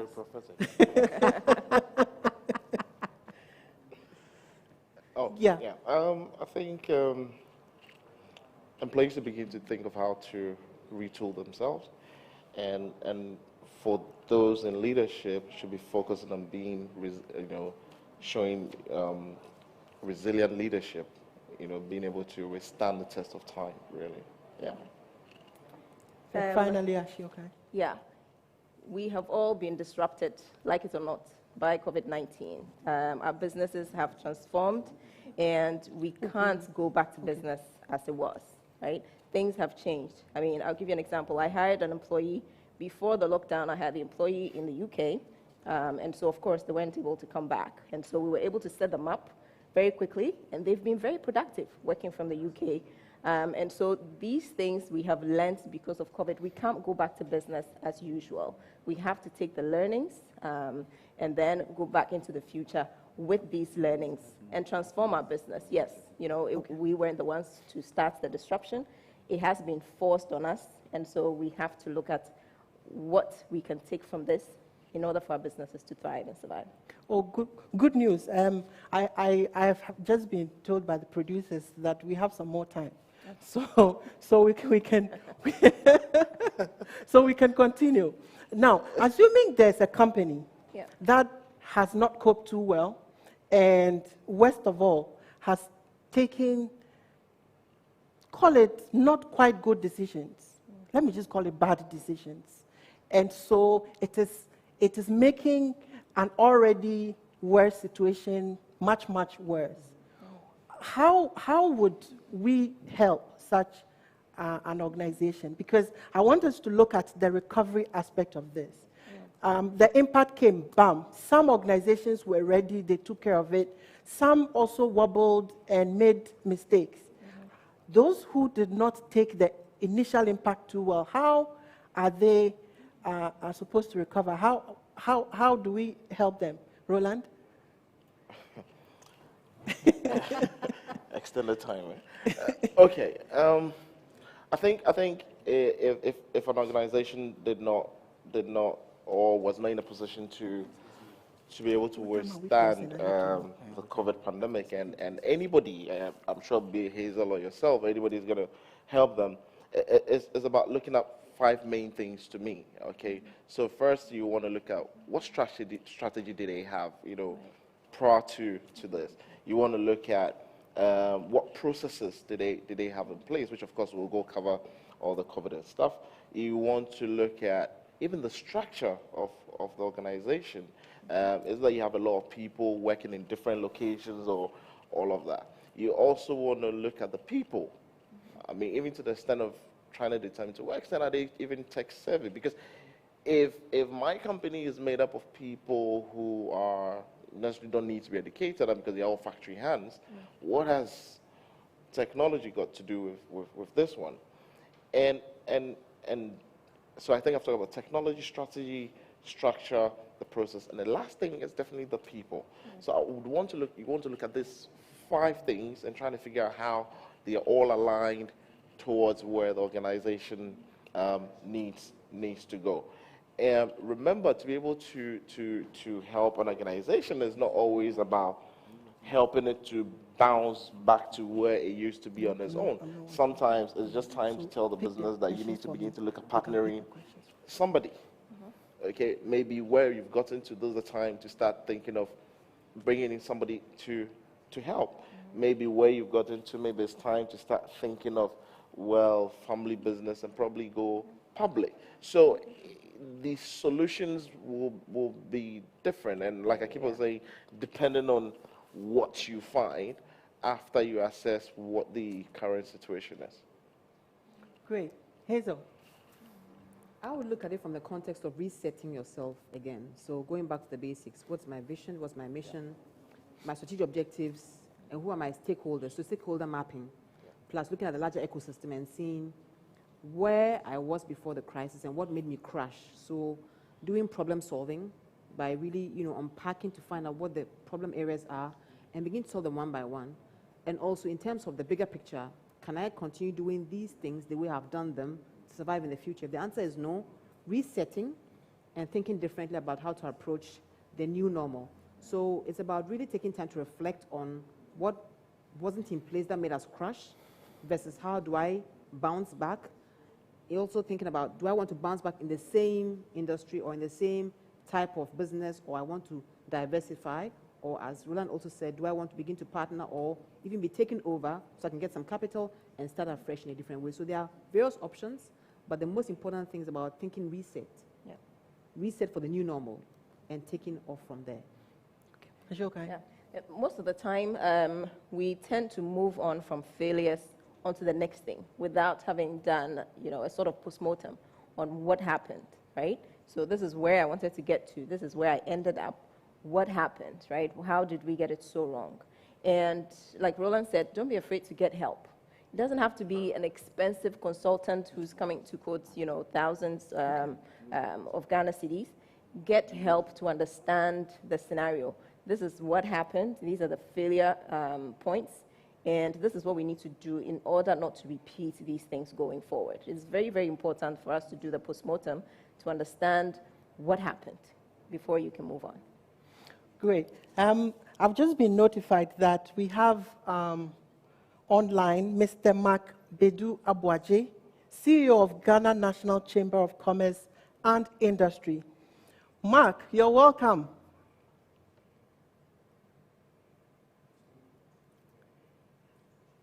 Yeah, can you please give us your 3 to 5 minute contribution?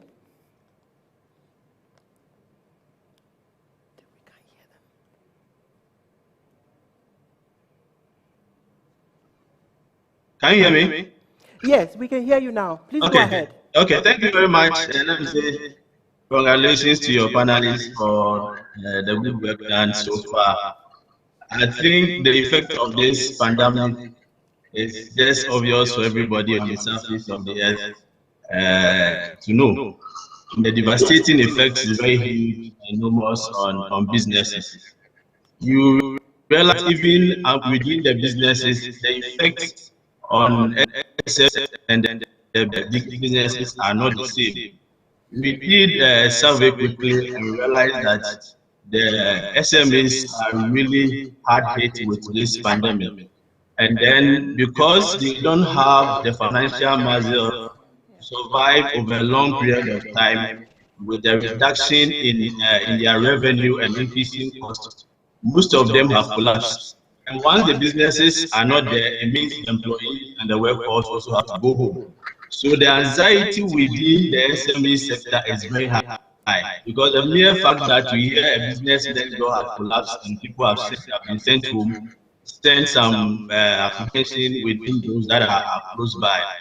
And we quickly also got to know that this anxiety is surrounded by a number of factors, as has already been mentioned by your panelists: the job security, personal safety, income reduction, and family and domestic uncertainties. And these are normal under these circumstances. People are not too sure what is going to happen within the next day or the next few weeks. So as HR practitioners and as organizations, I think the objectives of our HR policies and practices and procedures are to ensure that organizations achieve their objectives and also motivate staff and the workforce to be able to contribute positively.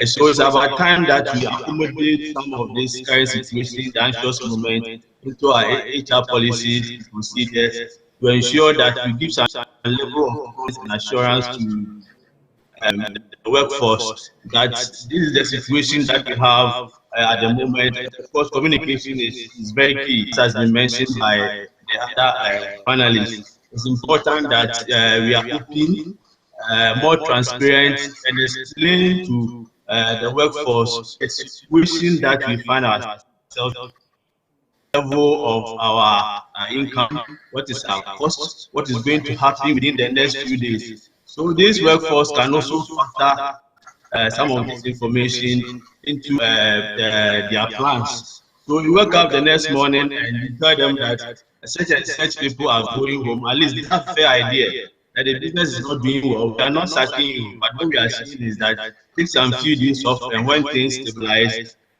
we'll bring you back. One area that I quickly want to talk about is the business continuity plans for businesses in Ghana. Our research telling there that 2 out of 3 businesses in Ghana they have some of business continuity. But 4 out of 5 of them have never practiced risk simulating. So when this pandemic came, it came to hit them because they have not practiced any risk simulation, not put in place any risk mitigation measures to ensure that any time such risks arise, you'll be able to survive. So as a country, going forward, I think, and that's what the chamber physically we have started doing, is to engage the businesses. That once you have a business continuity plan, that is not enough. The most important thing is that you do regular risk simulation. You factor in the possible risk that will affect your businesses. For instance, doom will come again, and people will not have factored doom in their business, and then they will not even go out about generators and done all the risk mitigation measures to ensure a continuity. The flood keeps on coming, and businesses keep on complaining because they have not factored in some of these risk mitigation measures into their business continuity plans, and it goes a long way to affect the employees. So once we are thinking about the businesses, the sustainability of businesses now will translate into the reduction in the anxiety that businesses and the workforce are going through now. So if an employee and you know that your company is going to survive for a period of time, in spite of the various challenges, difficulties, then the anxious moment will definitely will be reduced. And I think the gentleman also made mention of something important about retraining. The level of effect of this pandemic, even within businesses, differ from one department to department. So if we realize that there are some departments that are still operating full time, and there are others that are very low. So what is important is that those departments that are low, it's important that we train those who are there to fit into the department that are operating. For instance, the Chamber of Commerce, for instance, we issue certificate of origin, and in spite of this pandemic, people are still exporting. We need a number of staff to be able to make sure that they provide these support services to businesses.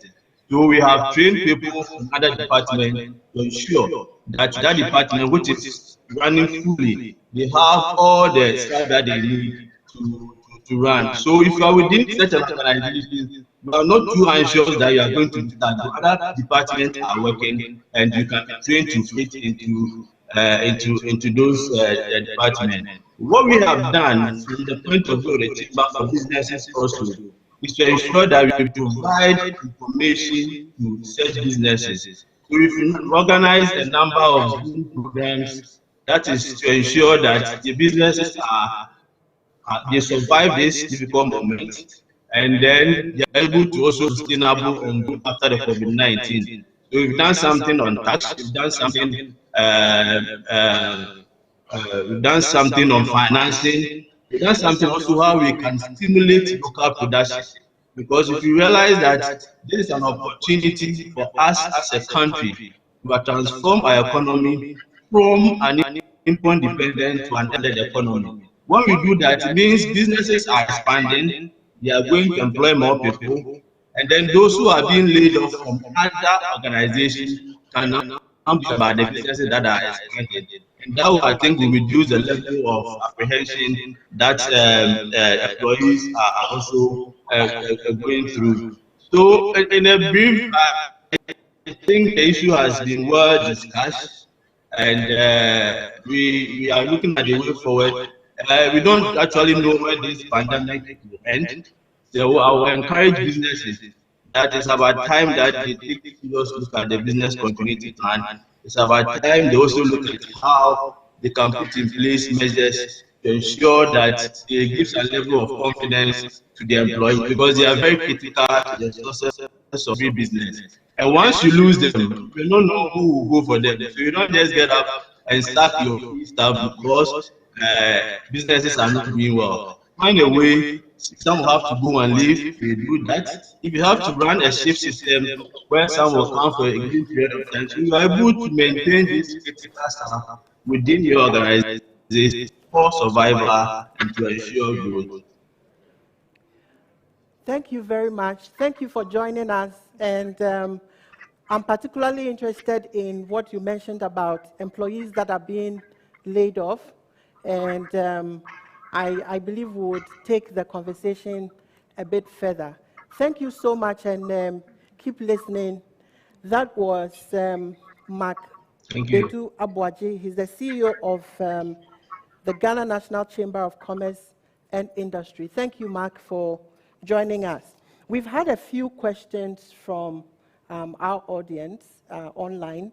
One of them is what Mark mentioned about employees that are being laid off. And the issue is that we find organizations laying off workers and saying they are in financial distress, but they are donating millions to institutions, government agencies, and so on, frontline workers, and so on. What do we have to say about that?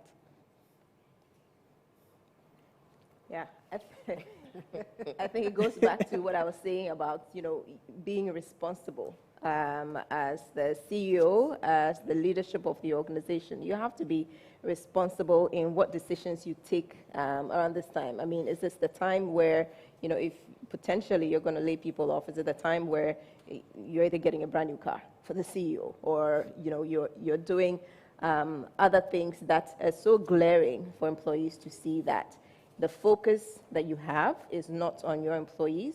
The focus that you have is not on business survival, right? And so it's very important that you get that right from the beginning, from the very beginning, so that you don't get into some of these issues. And if at the point where you have to lay people off, like I said, be guided by the labor laws. We're guided by that. Ensure that you are exiting people with decency. You have communicated all their benefits to them. You have communicated what other ways in the future you're looking at, when you're in a better shape, that you can, bring them back into the organization. So have these discussions. Have discussions around if you can see that in the next month, the next 2 months, I am going to lay a number of people off. What are some of the things that you can put in place to help retrain, reskill, upskill employees on different things, so that when it gets to that point, at least they have something to fall back on. We have to be responsible. Great. Any? There's the coincidence also of a prior planned redundancy and the COVID-19. Mm-hmm. Some businesses have had a plan of a 5-year cycle to gradually, change the profile of employees in their businesses by laying people off in quotas. So, for example, if a business had planned to lay people off in 2020 as part of business planning in 2019, that's something that people wouldn't know. So we have some coincidences where redundancy was already planned to have happened before COVID-19, but was taking place or took off at the time that COVID-19 happened. So if businesses have that plan in place already and they're laying people off, and it has nothing to do with COVID-19, we need to separate the issues, right? No. Secondly, again, you have to pick and choose how you manage your resources. Okay. Companies are contributing to government to support COVID-19 as corporate responsible citizens. and that should not be overlooked as being responsible or irresponsible from the part of the company. So it's something that is a call on every company to support government to fight this menace, which is having an impact on the population of the whole country. Number two, if companies have a redundancy plan for employees, the question is how the redundancy plans are being managed beyond the labor laws. Are we helping employees transition without redundancy to become self-employed or to become entrepreneurs? Some companies have a program in place where employees even sign up to be redundant or ask to be made redundant because they know the benefit that the company manages in terms of helping them transition to become self-employed. So it's actually very varied. I'll be hesitant to have a blanket view on saying that companies who are laying off are all contributing or giving huge sums of money to the government. If you actually do a deep down analysis, you realize that those who are really crippled and are really crushing and are shutting down because they don't have funds are not contributing to government. And those are the much smaller businesses. The bigger global businesses have an influence or support from above market to help them to be able to manage some of these things. Ashoka mentioned resources from above market for global businesses. So we could be struggling as a local business with being a member of a global giant and have support from above market, where above market will support with funds to give donations to government because it's the right thing to do. Mind you, this pandemic is not just for industries, it's a national and a global pandemic. So the impact on the whole population is one that we have to consider. So if a company is giving donations or supporting government to keep the whole population alive, it should not be frowned on, right? So let's also separate the issues in terms of redundancy. Great. Roland, you want to add something? No, I think they've dealt with it, so yeah. Okay. Yeah. Another viewer said that, and this one quickly, it's saying that we want to go back to normal. Can we ever go back to normal? You want me to take that? Yes. Probably my answer is no. and no, I'll put it into context. This whole pandemic has taught us that work must not necessarily be in a structure. You don't have to necessarily wake up in the morning, drive to a particular location, go sit down and work. So definitely there's a new normal. There is a new normal. And if you've read the various research coming out, people are actually being more productive working at home than previously. And that said, of course, it also comes with its own disadvantages because people are unable to tell when do I stop, when do I continue, and it has its own issues. But clearly, going forward, it's not always going to be waking up in the morning and driving to a particular spot. So for me, definitely it's a no from my perspective. And organizations, I believe, are seriously considering, allowing employees to work from home. Originally, the issue has always been, how do I determine that the employee is really working from home? And I believe these few months, most organizations have been able to identify ways of monitoring some of these things. So definitely, that's my view going forward, really. Great. So we are definitely not going back to the normal situation that we knew pre-COVID. We are still in a crisis mode. Sure. We are still experiencing the disruption, and that means that we still need to keep our eyes on the wheel, focused, and continue doing the things that we are doing well, keep communicating to employees, and going over all our plans that we put in place, so that we can continue to survive. We've been listening to Dr. Hazel P. Berat Amwa. She is an HR and leadership expert. Mr. Roland Tay, Head of Consulting, Deloitte, Ghana, and Hannah Ashokai Akron. She's the HR Director for Vodafone. This is Ghana's most Respected CEOs Breakfast Series. My name is Senyo M. Ajabeng, and your moderator. We'll go for a quick break, and then when we return, we would have Vodafone, who are actually sponsors of this program, would have Alfred Nazer, who is the head of small business Vodafone, to give us some comments.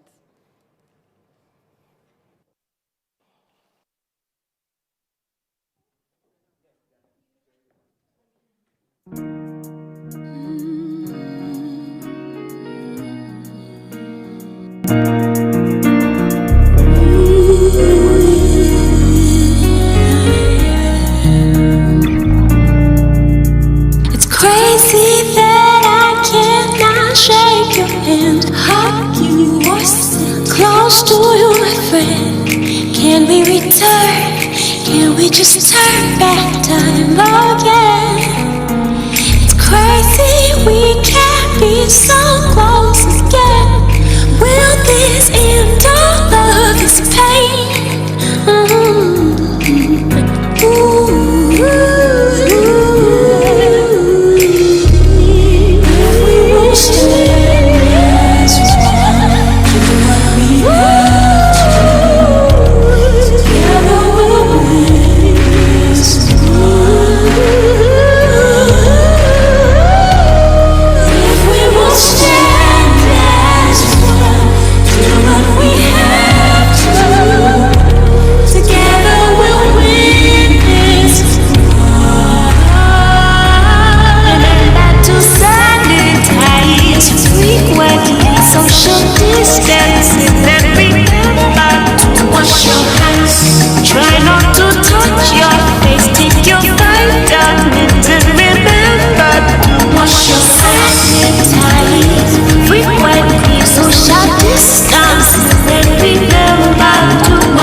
What an insightful section. I hope you found it very useful, as I did, and you have gotten all the strategies to enable you to manage your staff in such unprecedented times to ensure business continuity.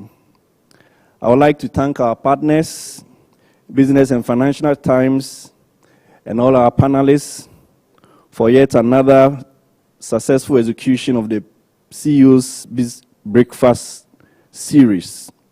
This webinar could not have come at a better time than this, when businesses are re-strategizing their operations to ensure growth and success during and after this pandemic. To all our participants, thank you for joining us on this session.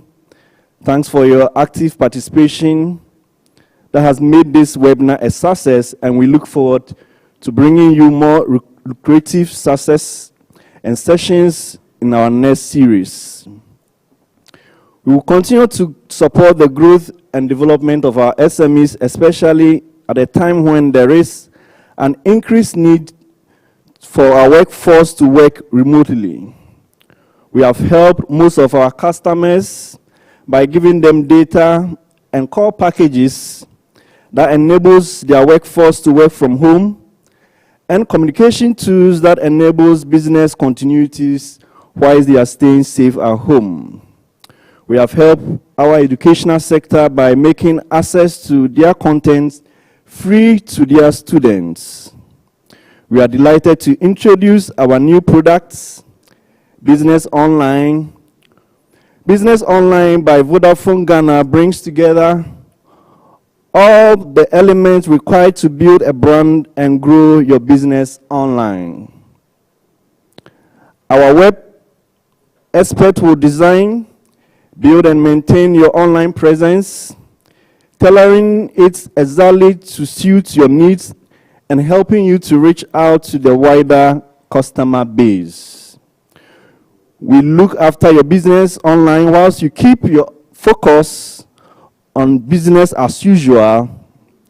This comes readily with tools and e-commerce shops, logos and professional emails set up for businesses.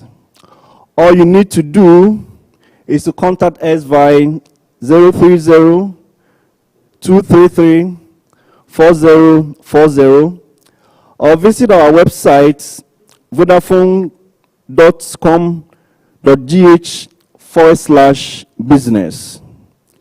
Make Vodafone your partner of choice to help you through these uncertain times and subsequently grow your business. We look forward for more insightful sessions like this, and thank you all for coming. God bless you, and let's all stay safe.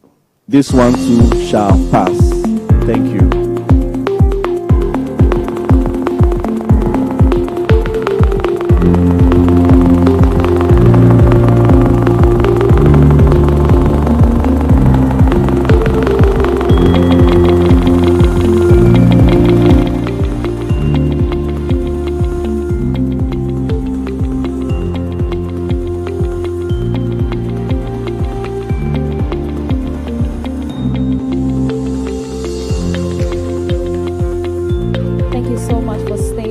Up until now. We have a few comments from our social media pages, and I'm going to read them afterwards. We continue with the event. So we have a comment from Samuel Owusu Sasu, who says, really good discussions, learning from the industry experts. Kudos. We have Bedu Nyako, who says, nice one, Regis. We have Millicent Botre, who says, very fruitful discussions. It is time for both employers and employees to understand the times we are in and play each other's roles to keep businesses afloat. We have another comment from Samuel Owusu Sasu, who says, I like the panel, women in leadership, and we need more of such. Reggie Kobla says that truth is many businesses didn't have digital marketing plans in place until COVID-19. However, it's time to adapt online strategies and invest in online presence. We also have Millicent Botre, who says one thing that is also proving to be a challenge for employers is how to manage staff working from home. Maybe the discussion should also touch on this subject too, to make employers comfortable with the idea of employees working from home. This will reduce exposing employees to unnecessary risk of contracting COVID-19. We have a comment from Emmanuel Nana Amankwa. He says, really enjoying the discussion for human resources. This may offer an opportune time to implement enhancements to flexible working policies, resulting in the performance of employees being evaluated on output rather than time spent, or indeed the time of the day that a task is worked on or completed. Then we have another one from Ebenezer Flesher-Brock, who says, fantastic discussion. This is what we need to keep both employees and employers going during this pandemic. And we have a last one from Bernard Yao Ashade, who says, this discussion truly elevates the conversation on the impact of COVID-19 on businesses. Really great insights from the speakers. Big ups. Thank you all so much for staying with us up until now. We hope you learned a lot from the insightful discussions that went on. Please do take note that next month we have our 5th edition of the Ghana's Most Respected CEOs Breakfast Series. Make a date with us. And later in the year, we are going to have our Ghana Economic Forum, also organized by the Business and Financial Times, the leading business newspaper in Ghana. At this moment, we are going to invite Mr. Evans Mallet. He is the BDM of the Business and Financial Times to do a presentation for our panelists today. Thank you so much. Madam, put your data now finish you. Into and send email now my supplies. Madam, bundle for local calls na sound. Ajag, and no tina we have Vodafone Smart Business. Vodafone Smart Business. One I will bet you need to do what we hear the Akasa. Data do what we hear at the browse. But so many so. What do you use with data? But so many for yes, I'll do. Whatever the style of your business, Vodafone Smart Business has the solution for you. Call 030-233-4040 or visit www.vodafone.com.gh/business/smart business for more details. Vodafone Cecia.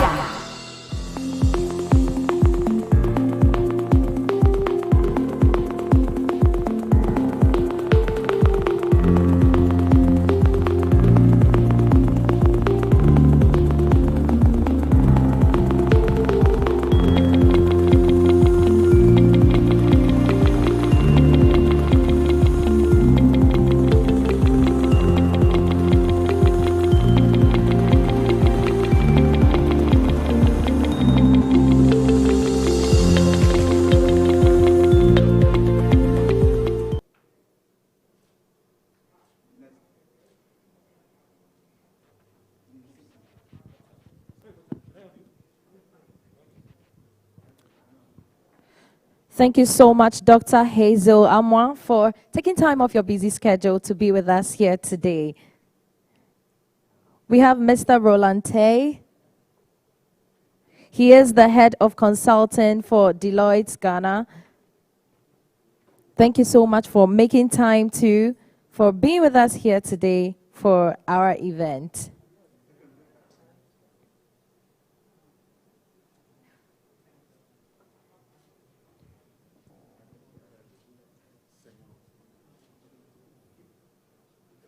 Thank you so much, Mr. Roland Tay, for making time today. Next, we have Mr. Senyo Ajabe. He was our moderator for today. He did an excellent job, and we appreciate you for that, Mr. Senyo Ajabe.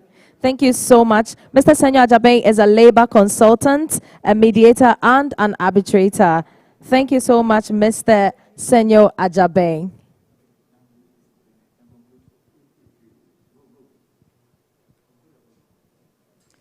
So to you all who watched us live from Facebook, Zoom, or YouTube, we want to say a very big thank you for making time to, learn something today, for this insightful discussions too. Please don't forget that we have our next edition, the 5th edition, next month, July. Make a date with us. Grab a copy of the BNFT newspaper. Visit us at www.thebftonline.com for more stories. Also, you can alternatively subscribe to our digital version. Just follow us on all our social media platforms. And to subscribe to our digital version, go to the website, click on subscribe, and attendant will get back to you shortly. This event was proudly partnered and sponsored by Vodafone Business. The future is exciting. Ready. My name is Lily Pearl Baba Otu. Do have a lovely morning.